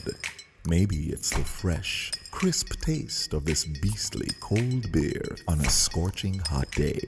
Maybe it's even the way it brings us all together. But one thing is for sure, Carib is very much a part of who we are wherever we're from in the Caribbean. Carib, it's the way we play. Drink responsibly. TDC Financial Services. We're here for you to help you make your dreams come true. Whether your needs are big or small, we'll support you with them all. TDC Financial Services. We are strong. TDC Financial Services. This is where you belong. TDC Financial Services, where money is made easy. People make the world go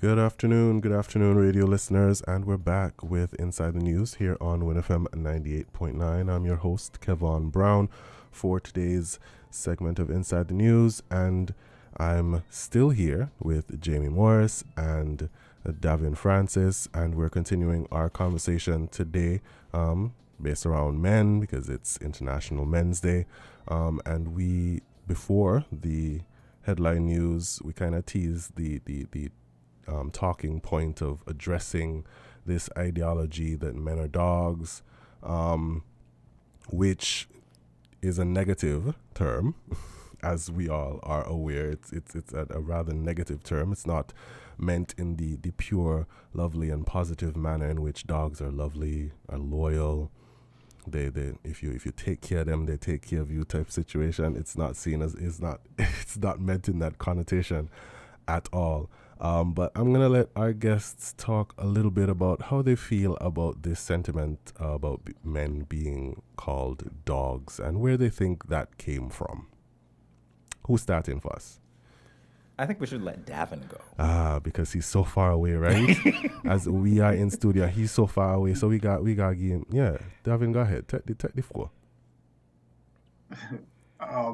Well, I don't know where it came from, but I suspect that in our society that notion basically came from some of the negative ways, as we would say, that are associated with our men. But what I would like to say is that not all men are dogs, as that saying would go. There are actually a lot of males in our society who are doing great things, not just those who are in the public, at the forefront in public, but those who are behind the scenes doing things for their families, doing things for their children, doing things for their communities. And so I'm hoping that, starting with International Men's Day today, I'm hoping that this would be a catalyst for the eradication of this term, hopefully. Well, maybe we don't necessarily have to eradicate the term, We could just, reclaim it. We could repurpose it for something good. Or even that, yes. Mm-hmm. Jamie? Well, you sent me to Google. you actually sent me to Google to try to look at it, and apparently, based on what I found, it seems to suggest that that term originated, or at least is associated with men's sexuality and how we choose to display that. So when I think of dogs, and God knows I was scarred looking at one of my neighbor's dogs recently enough. So when I think that men are dogs, it basically is obviously negative connotation. But I don't know. I really don't know now. Because if you think that it affirms the macho-ness that all men might seek in somebody else's eyes, maybe that's not a bad thing. Well, I've always thought that the term men are dogs has always been related to the promiscuity of men. Yeah. So that was always my thinking, that when they mean men are dogs, they're not talking about how a dog acts in general. They're talking about how a male dog acts in heat. No, but I get you. I was being facetious, actually, when I said it's not necessarily a bad thing, because it means, I don't know, is it, when we're talking, because all of us are guys here, so let's talk. Let's pretend that the viewers are not here for a second. I don't think we could the do listeners, that. I said viewers. Well, we have viewers too. Yes, because the conversation would take a completely different dynamic if we pretend that people aren't listening. All right, but so I'll go with you. Inside the news after dark. All right, not quite. Okay, but I don't know. It's one of those things. I'm saying I don't like it because there's a negative connotation. Men are not dogs. And you can't say all men are dogs. That's true. It's not accurate. Some people try to spin it to say, we're talking about loyalty, but really we know we're talking about sexuality. Yes, we are. When we start talking about that, though, and we're disparaging men for something that really we've been socialized to think was good, then it takes that discussion in another direction, because if we're not talking about the loyalty component of dogs, we're talking about the bad behavior, and it means then that it's a problem for society. So the question that I have, and I'm stepping in a landmine when I say this, right? Go ahead. No, you're not supposed to encourage me to do that. Stepping in a landmine here. If men are dogs, with whom are we dogs? That was meant for you to answer, by the way. Me? Why? You are the one who said you wanted to step on a landmine. I am you not said stepping. Go ahead. Davin, help me out here. I am not stepping on landmines. Does that question mean that this whole thinking around men being dark, is that question, is it a precursor to say that this is being fostered by women in our society? It potentially, well, it raises the question. Let me say that. That's the safest way to answer your question, Davin. It raises the question because I kind of, and I think you know exactly where I'm going with it. If society does an effective job of condemning certain behavior, then that behavior, although it might not disappear, it should definitely be less frequent, or at least be hidden. And what we see is this behavior on display, not only the sexual nature of things, it's in our faces basically. And well, Kevin, you and I were talking during the break. No easy way to say this, but when we talk about that, I ask that question because obviously we're not being dogs by ourselves, if you have to say that. And it means that there is some level or some degree of tolerance for the behavior. We have our first caller, so we'll take a call. Good afternoon. Ooh, we lost that caller. I hope you call back in. We'd love to hear from the outside audience and how they feel about the topic. But Jimmy, I understand what you're coming from, where the behavior can only persist if it's tolerated, if it has become a culture of how things are, and so it's accepted as the norm. We'll take this call. Good afternoon, caller. You're live on Inside the News. Yeah, greetings to you and your guests. Greetings. We want to pick up the man in front of there. Yeah. Think it's News and beyond.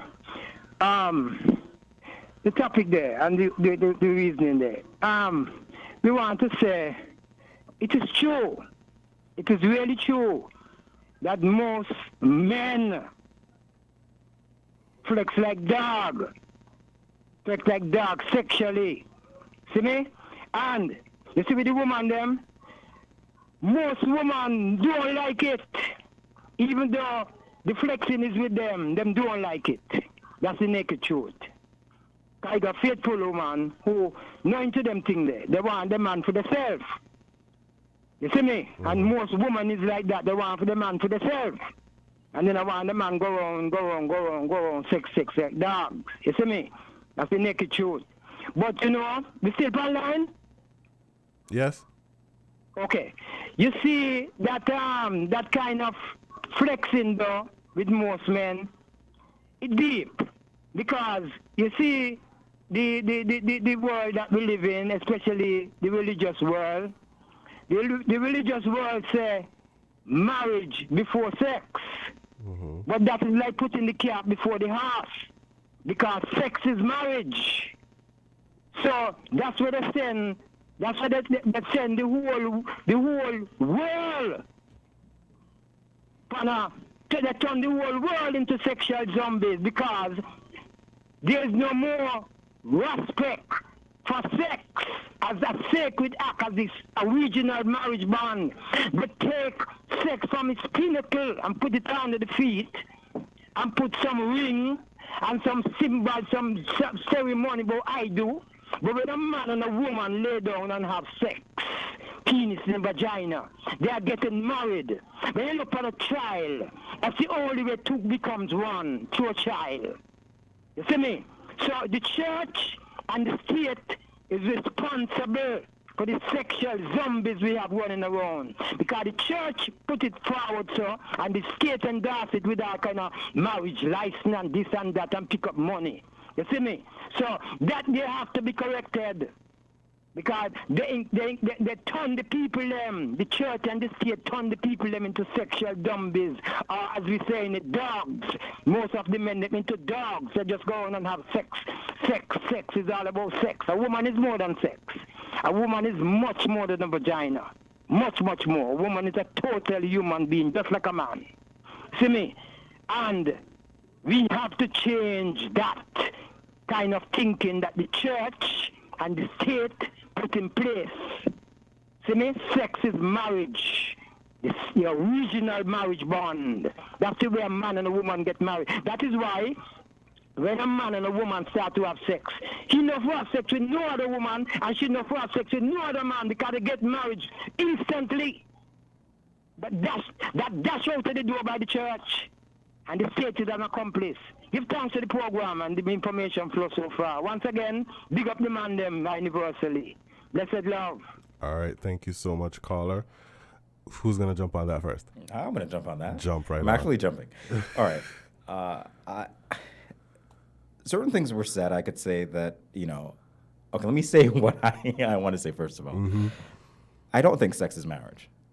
I think equating the two to say that effectively if you have sex outside of what the state describes as marriage or defines as marriage, that you're married, it means that we're living in a state of what you call polygamy before. And although we're operating like that in some respects, you cannot equate sex with marriage. And I don't think it's appropriate to blame the church for that sort of behavior. I really don't. I think when I said before that, to one of your points, Kevon, that I think that in some respects a family might be under threat. I think it was a hypothetical situation that you raised before. Yes. I think that when we look at the church, we see the church doing its best to preserve the family unit. And so I don't think they deserve blame here as much as the individuals who either accept or do not accept the teachings and have that right as individuals anyway to do. But I think the individuals should be responsible for their choices as well. Davin? No, I totally agree with what Jamie said. Because I was thinking at what point do we take responsibility for our own actions? The church and the state, I don't see where the blame comes in for any of this. If you get into a marriage with somebody, you have to it's your duty to take responsibility for whatever happens in that marriage, whether it is sexually or any other circumstances that will take place. So I don't agree with that aspect that the state has some sort of blame to play in what the perception is today about men being dogs. I think at some point we have to take responsibility for our own actions. I do like what he said about being sexual zombies. That kind of stood out to me a little bit, because I think that's a very apt term for how a lot of people view sex as an act, that it's just something you do. There's nothing behind it. There's no meaning to it. It's just an act. You do it and that's it, and not realizing that it does have an impact on you. It has a physiological impact on you, a psychological, physical impact on you. But for some reason, whether it's because of media, whether it's because of overstimulation, whether it's because of conditioning, we've become numb to how serious an act sex is. Well, I would dare say it's, I suppose, devalued because of the frequency with which it flashes before our eyes, or perhaps we engage in it. And to your point, absolutely right. You reminded me of something that I liked that the caller said, which was the fact that a woman is more than the anatomy that we look at, and he's absolutely right. So that, to my mind, stimulates a discussion on how important our role is in fostering good relationships with women, so that we are fulfilling our roles there. And I even want to say this. I want to know what your perspectives are, Davin and Kevon, because when we talk about the roles of men, I would dare say traditionally we were leaders. We were viewed as leaders. I don't know now that that is the case, and I don't know if it's because in society we are viewed as shirking our responsibilities, or we are now in this state where we understand that because of gender equality and the way that we've sought to promote it, it's understood that there are some women who have issues, and some men too, with the concept of needing to lead women. And so in that vein, where does that leave the man in terms of his identity? And what does that mean? Is there a conflict there? The idea of leading and who you're leading, I think that's always been a very touchy subject, because if all men are supposed to lead, then who we're leading is only women.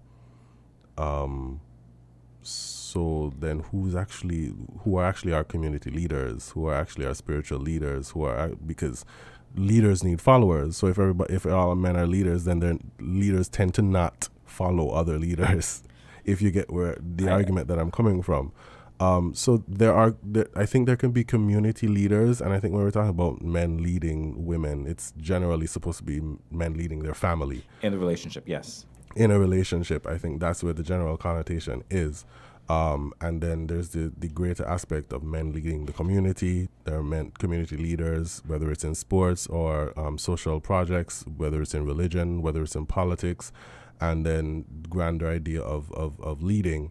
And as you rightly said, there's kind of been, instances now where the men aren't necessarily the only ones leading, where women are leading. As we spoke of before the headline news, where we're talking about the traditional Caribbean family being single parents, they tend to be led by women nonetheless. So while there still is this idea that men should lead, a lot of the times, as it relates to the family anyway, the women are leading. We have a lot of women that are in high-profile positions. They're leading employees. We have ministers of governments who are women, and they're leading in their respective aspects.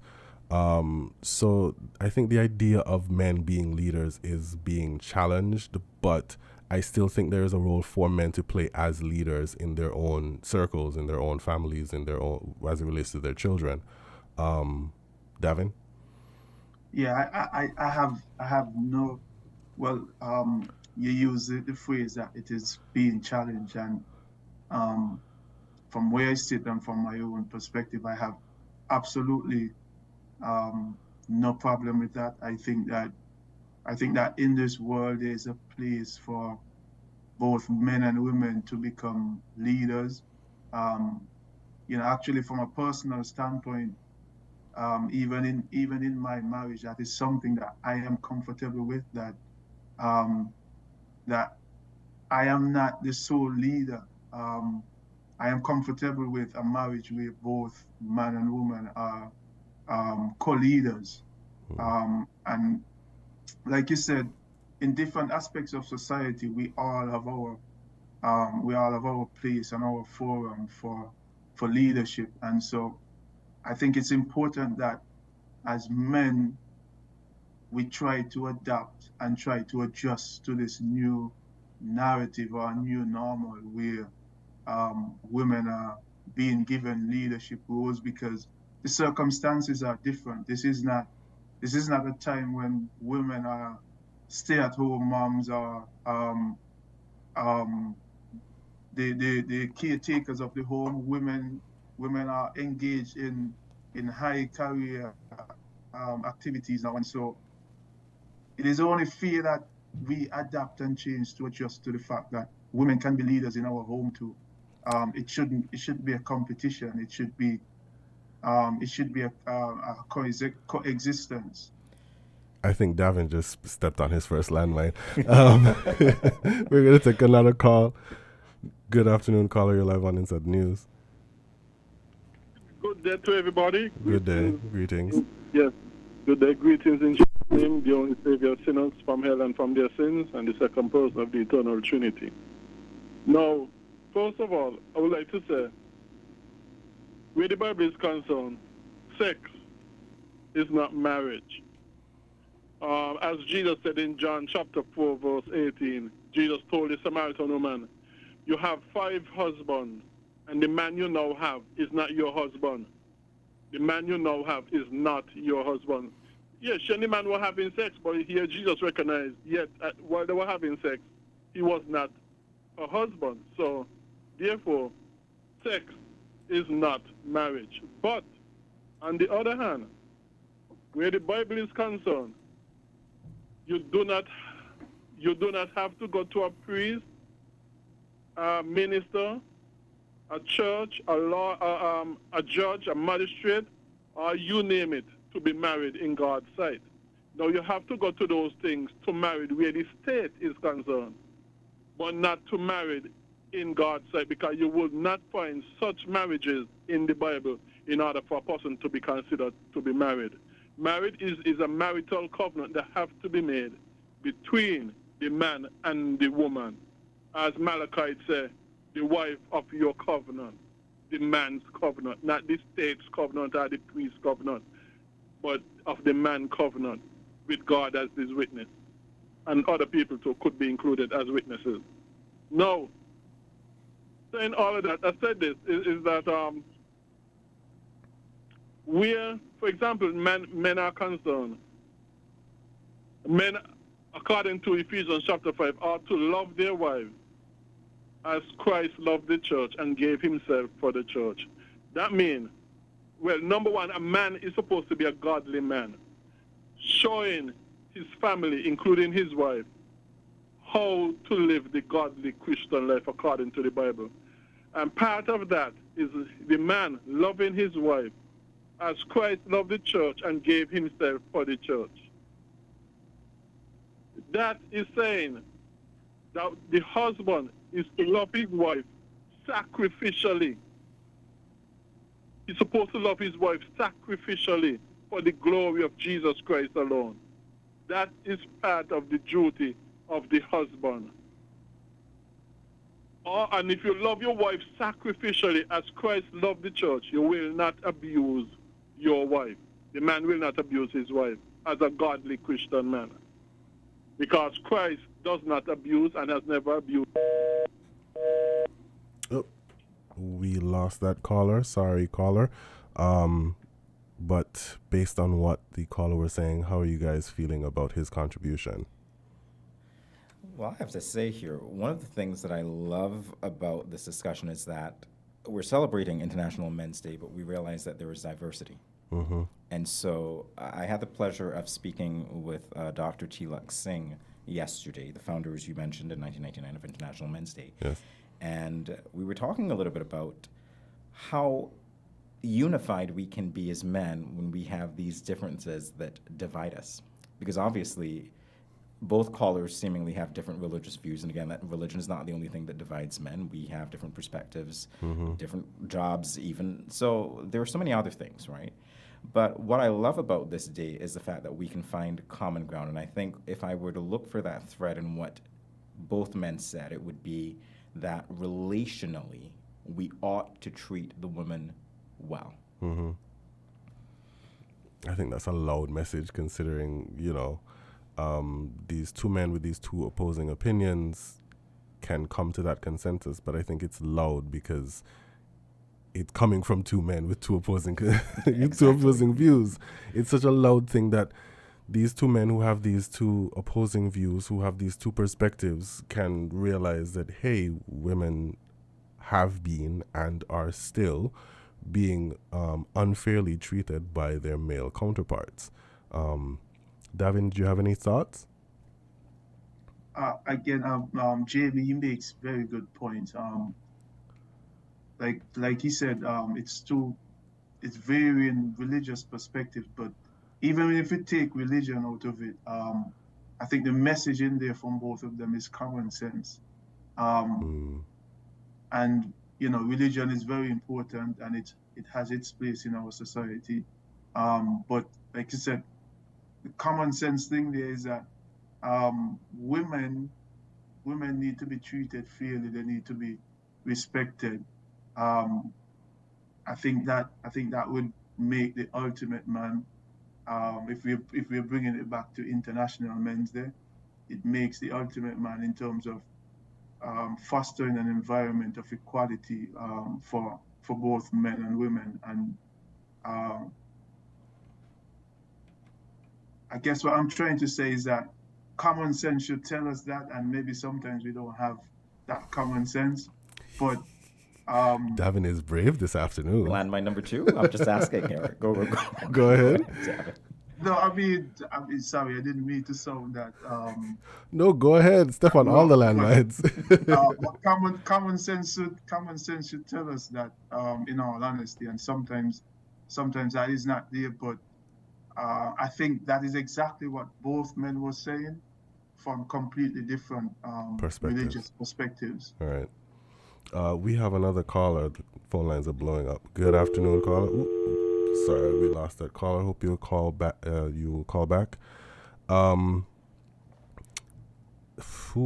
This is heavy topic, boy. And just like that, we're back. Good afternoon, caller. You're on Inside the News. Yeah, good afternoon. I'm glad I get in. Mm-hmm. Because you are talking about the church. The church have a lot to play with it. They have a lot to do with it. Church and the rural administrators. For example, when I was growing up as a little boy, I used to be hearing the talk about all men are dogs. Look at what's going on presently now and St. Kitts Nevis. Look at the amount of Spanish prostitutes they bring it in this country. We have young daughters, the young teenage girls becoming involved in this thing. So then the church is not speaking out.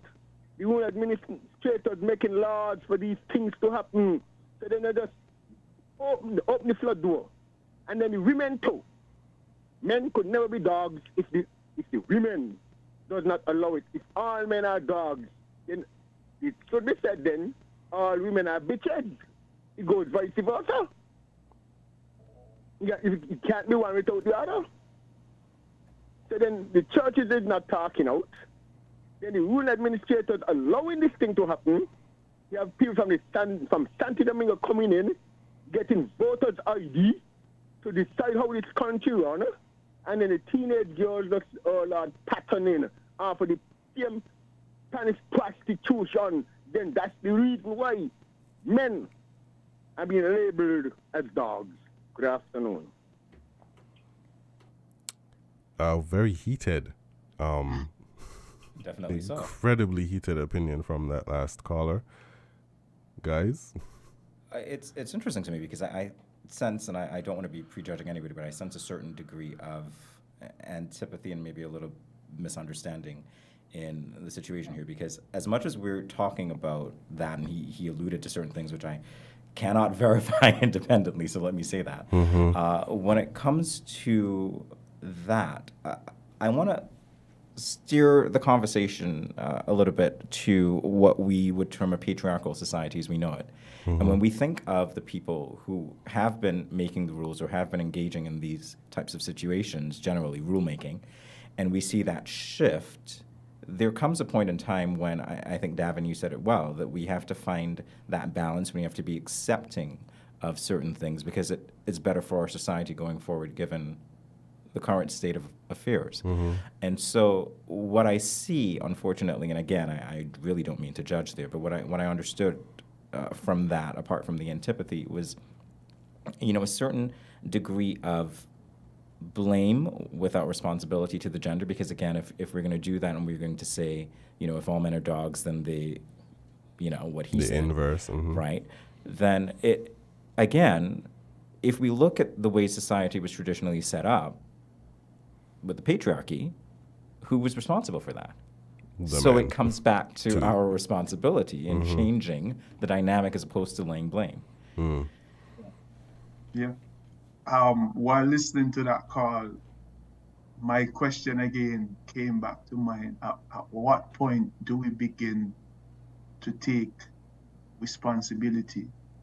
At what point do we make a determination that we cannot continue blaming the state or the institutions of the state for everything that happens? Mm-hmm. At what point do we realize we have an important role to play as the primary caregivers and the primary components of socializing on and raising our children? At what point do we accept that level of responsibility and stop laying the blame on society? All right. Back to the phone lines we go, because people want to get in. Good afternoon, caller. You're live on Inside the News. Good afternoon, gentlemen. Good afternoon. Very, very interesting conversation you're having here today, and very timely. I want to say first and foremost that we are the product of the foundation that was laid from where we came. I came from a foundation where I had a mother and a father in my home, and my father was the ruler of the house. He was very respectable to my mom, and she too was very respectable to him. He was a very loving father. I have never understood where the term bitches and dogs came from. I have never thought of a man as being a dog because that's not what I was taught. And one of the things, I listened to a caller earlier who talked about sex and all of that. If from the moment we see a man or meet a man and we immediately think about sex, then that's the problem. We were taught in my home that the male rule in my home. Interestingly enough, all of us girls in our home had boy children. So we had a lot of male around. I'm a single mother. I raised my son as a single mother. And one of the things I did at some point in his growing up is to have the conversation about the fact that the bitch and the dog are not acceptable words of conversations to have with anyone. When I meet a man for the first time, I want to go and have some dinner and just sit down and talk. I want to get to know who is it that I'm dealing with. And from there, I make the decisions as to if this will even go further. And we are responsible for where we are today with these bitches and dogs. I mean, really? If I have to think of a man being a dog, then that's not the person I'm going to be with. And I would think if a man is looking at a woman and thinking, bitch, that's not the woman that he wants to be with either, unless he's confused. So we need to start, I think one of the gentlemen on the panel spoke about the fact, when do we start taking responsibility and stop blaming? We in our homes as mothers and as parents need to have the conversations. Mothers need to have the conversations with the daughters. That if you're in a group of people and a man is the bitch, move yourself out of the conversation or out of the atmosphere very quickly, and that's not the man you want to be with, because he is going to treat you like one. That's all he's talking about. And vice versa. Ladies, the conversation about the dog thing, that's not the man you want to be with. Otherwise, he is going to treat you like what he talks about. And maybe it could be an opportunity for us to train that man, or for the men to train that young lady that no, that's not acceptable. That's not what I'm looking for. And we can someday get to the point of you can be what I'm looking for. But we need to start somewhere with that conversation, and we need to purport ourselves as the example of what we're looking for as well. This is a very, very awesome conversation you guys are having. Jamie wanted to ask you a question. Yeah, I actually wanted to ask you a question, caller. So thank you again for calling. The question is concerning your son and the way that you're raising him. We just had a little bit of a discussion on leadership, and I love the way that you said how you were raised versus the fact that you're raising your son in a single-parent home. And my question to you is, are you raising him to be the type of leader that your father was? What are you telling him about his role in leadership in relation to women or girls and that gender? What are the types of things that you're saying to him in raising him? Well, he is out of the home now. He's a man. He's on his own. He's not married. But there's certain things that I said to him, even when he was at home, that's not acceptable. You cannot treat a young lady. He had to bring the young ladies home. It wasn't a demand. It was just a wish I had. And I gently said to him, I'd like to meet some of the ladies that you hang out with. And he would bring them, and we would sit down and not have the marriage conversation, just a human conversation. And in that way, that's how you can find out who people are.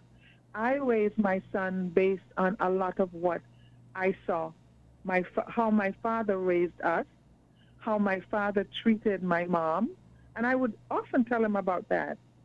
How daddy, we call him daddy, how daddy treated mother is how you're supposed to treat a lady. And if she is not receptive to that treatment, maybe that's not the lady you want in your life. You have to make those decisions. And so when we meet, that's why I said when we meet the person from the other side, and the first thing we start thinking about is sex, sex, sex, then that rules out what we really want and how we're going to get it, because we've already muddied the water. Thank you so much for your response. My dad in the home was a very loving father. He was not the type of father that would beat us. My mom would beat us. My dad never beat us. He didn't rule with the whip. He ruled when he opened his mouth and he screamed at one time, you know, Daddy was serious.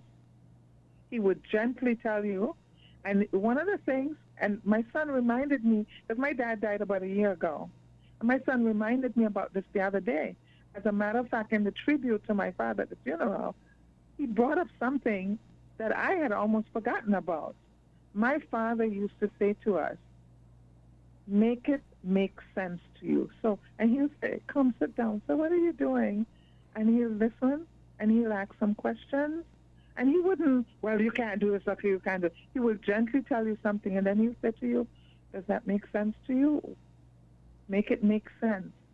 And my son, to this day, talks about that all the time. He's out there on his own, and he always talks about the fact that Daddy always said, make it make sense.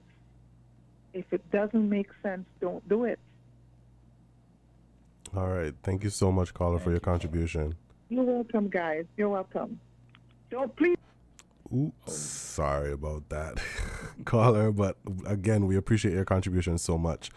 She was the first female caller we had for the day, and we appreciate the perspective that she brought, and how she spoke about her experience from her father and how she raised her son. Before we take any more calls, did you guys have anything you want to address from what she said? I just wanted to say that this is exactly why gender equality is important, because she called in and she made some very, very important points, and she gave a very good perspective of her experience growing up in a married home. It seemed like there was a lot of equality in that home, and that is important. But I would just like to say, it is not that I'm saying that marriage is the be all and end all of life or success. But what I would like is just for us to raise our boys to become respectful men in general. So even if they're not married, just in the way they deal with individuals, and not just women, but individuals in the community and the society as a whole, we should raise them to be very, very respectful. But I think that her phone call was very, very refreshing. Jamie? Make it make sense. That is exactly what my takeaway is. All right. We'll take another call. Good afternoon. Oops, sorry, we lost that call. But the last caller made a point. Ooh, another caller. Wow, we are really hot this afternoon. Sorry about that. One of the points that the last caller that stood out to me, and it reminded a part of the conversation I was having with Jamie during the break, was getting to know people, getting to know individuals. And I don't think we necessarily have a culture where we do that, where we date, where we figure out our compatibility. It's not the norm in our culture. And I think that's an issue. I think I said it to Jamie. I think we talk, we vibes, we do it. That's kind of the general trajectory we get. We don't date to find out our compatibility, to figure out what do you want out of this situation, and does it align with what I want out of this situation, and how best to move forward. And I think that's a dynamic in relationships that needs to be addressed, because it could very well affect the way children grow up, and because they don't see people dating, they don't understand what dating is in the context of their own community. They might see it on TV, but that's a far removed situation. It doesn't apply here because nobody here does it, and so they continue that cycle, and it affects the dynamic of what a family is, of what getting to know an individual is, what figuring out how best to treat people, because I think that's a big part of dating as well, treating people with respect, investing the time in caring about the emotional impact that you have on this individual in the context of your being together type situation. So that's kind of what I got from the last caller. Good afternoon, caller. You're live on Inside the News. Yes, sir. Good afternoon, sir. Good afternoon. How are you, caller? Oh, I'm not doing so bad for my age. All right. I want to touch on something that should have been addressed under the past several governments. Is this thing. We, every year, even when the tourist season is in its, let me say, vacation state down in the Caribbean, why normally and often we don't see any foot patrol of police and soldiers in our communities and constituencies? We see every now and again a vehicle may drive through, and that's about it. Back in Labour government time before this one, and back in Unity first term, we had seen a contingent very often on a daily and a nightly basis, the patrol of army and police together in the communities, and crime was at a very low standard in these communities and constituencies. Now all we do, we see the police officers, they may drive through. Sometimes they come pick up food or snack, or they pass by somebody, but after that, that's it. And yet, when the cruise season starts, you could see many different securities making sure that these guests that come for a few hours visit our island is very well protected and guarded, and you could see all kind of security everywhere, making sure that these guests come off and get back on the ship safely. Then these police, whether get off duty or go back to the different station and things, and then there's nothing for us, the normal citizens who is here, voting, living, paying our taxes. We don't get that kind of security.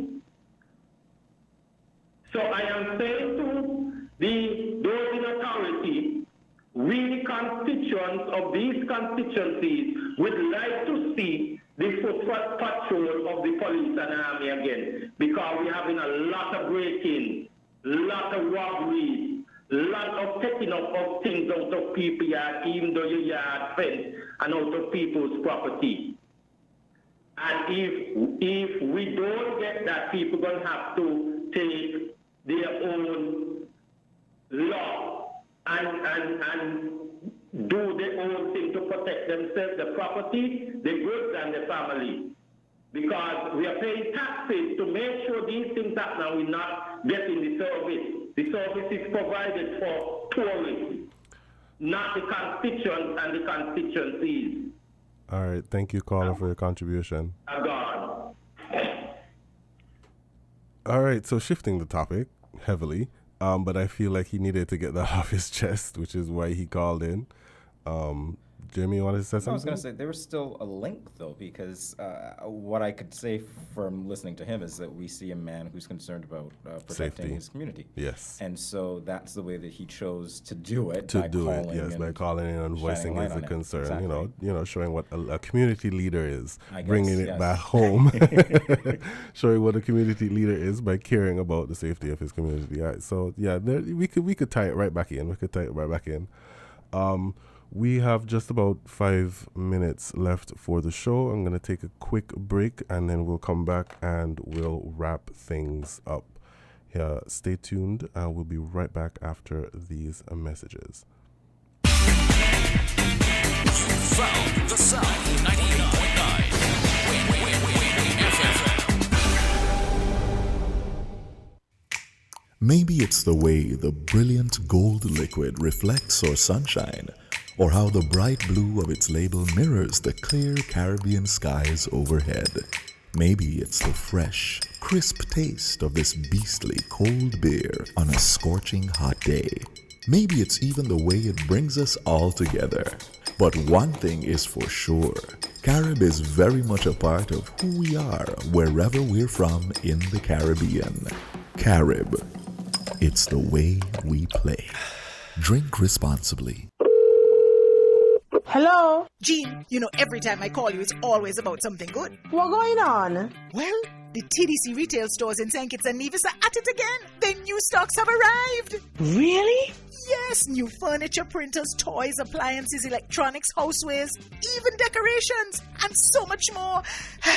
New is in. So, girl Betty, when we going? You know me, I don't miss a beat when it comes to TVC. I'm getting ready to go to TVC Automotive and the Home and Building Depot now. And next week, we're definitely going over to CDS Nevis to see what they have over there too. Betty, me I'm here. Betty, you gone? People make the world go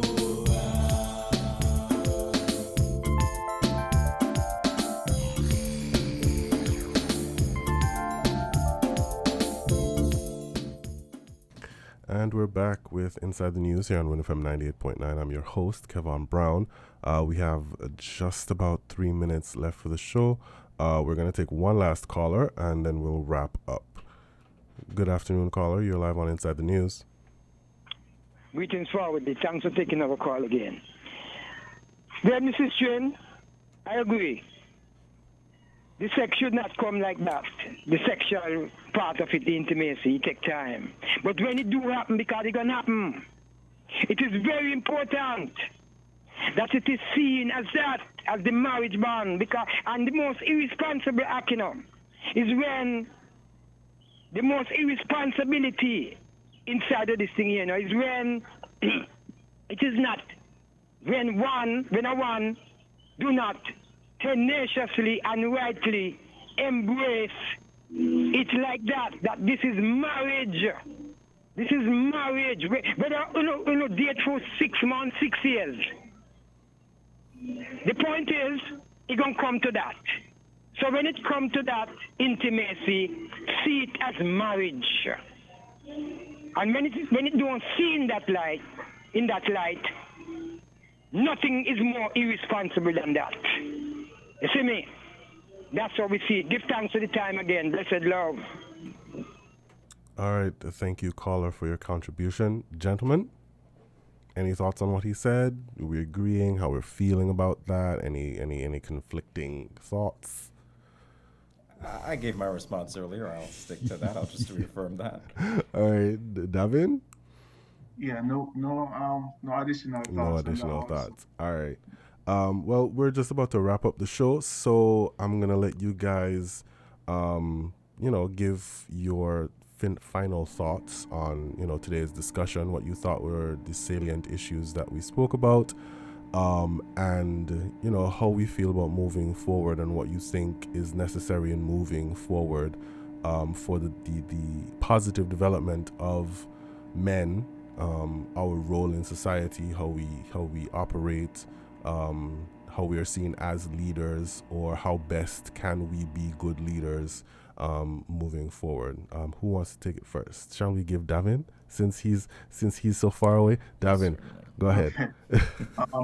I just want to express sincere thanks and gratitude for the invitation. I really think that this was a very insightful and refreshing conversation, and it's really good that men have a day that they can use as a symbol or the epitome to focus on their own self. But from the perspective of a mental health professional, I just want to put it out there that as men, it is okay to seek professional help whenever you're going through emotional challenges, and also from a societal standpoint on the whole, it is very, very important to begin to fix some of the issues that we're seeing in men today. And it is my opinion, as I stated earlier, the way in which that this could be started is in the way in which we are raising and we are socializing our children. Scientific research has shown that even in sports, I like sports, when sports teams have issues, what they do, they start from the grassroots, they start from training the younger one, and then years after they begin to reap the rewards. And so it is the same thing that we have to do as a society. We have to reshape the narrative in the way in which we are parenting our young males. We have to reshape that into a much more positive narrative, so that in the future they can become awesome and wholesome men. All right, thank you so much, Davin. Jamie? Well, I too thank you for the invitation as well. Normally I'm not the one to be, and you and I talked about this, having my voice heard like that. I actually am very shy, but thank you as well for thinking that I could contribute. I want to say that this day is very important, and I think that one of the things that definitely we can take away from this is that there are differences among us, but we should not let those differences divide us. We should be united, and we should be united to build stronger communities, to build better families, to ensure that we are doing our best. As I listened to everyone here contribute today, one of the things that came to my mind, at the risk of sounding cliche, is if it takes a village to raise a child, then it takes a community to support a man. And this is going to need all hands on deck. Of course, working towards gender equality, working towards better men leading better, healthier lives. That is my final word, Kevin. All right. Thank you both so much for your contributions this afternoon. And I just want to wish a happy International Men's Day to you both and to all the men and boys listening, as that's the focus this year, men and boys, and, the relationships between fathers and sons, and that important relationship dynamic on how, we're raising the future men that will, inevitably lead other children in future. And I agree with both of you. This day is significant in that it helps to highlight certain aspects of or certain experiences that men go through that need to be addressed, specifically as it relates to taking care of ourselves, especially our mental health. I think if we can accept the idea that getting help is paramount to fixing some of the issues that we are experiencing as men, in leading families and leading communities and being seen in a positive light, so that we could inevitably get rid of that negative connotation of men being seen as less than or trash or dogs because of that negative behavior. If we can accept the fact that we need to open up more, we need to express ourselves in a positive manner, we need to seek help where we can get it, and we need to understand that it's not necessary to hold it all in. it's not necessary to carry the entire weight of the world on our shoulders. Especially men who have partners, especially men who have wives. That is what your wife is there for, to help you, to help support you on your journey through life. I think that is a measure of a good partner as well, to understand, hey, my partner is struggling. I want to help my partner, but it's also on the partner letting that help come in. And I think that's another struggle that men have. They have struggles accepting help when help is offered. So I think if we can, deal with these issues, we can have and, create a space where men are happy and healthy and positively contributing to society. And with that, I think I've rambled enough. Happy International Men's Day to you all, and stay tuned to Winner FM 98.9. I was your host this afternoon, Kevon Brown, and I was joined with Jamie Morris and Devin Francis. Stay tuned for more. WINN is 98.9. 98.9 is Win FM.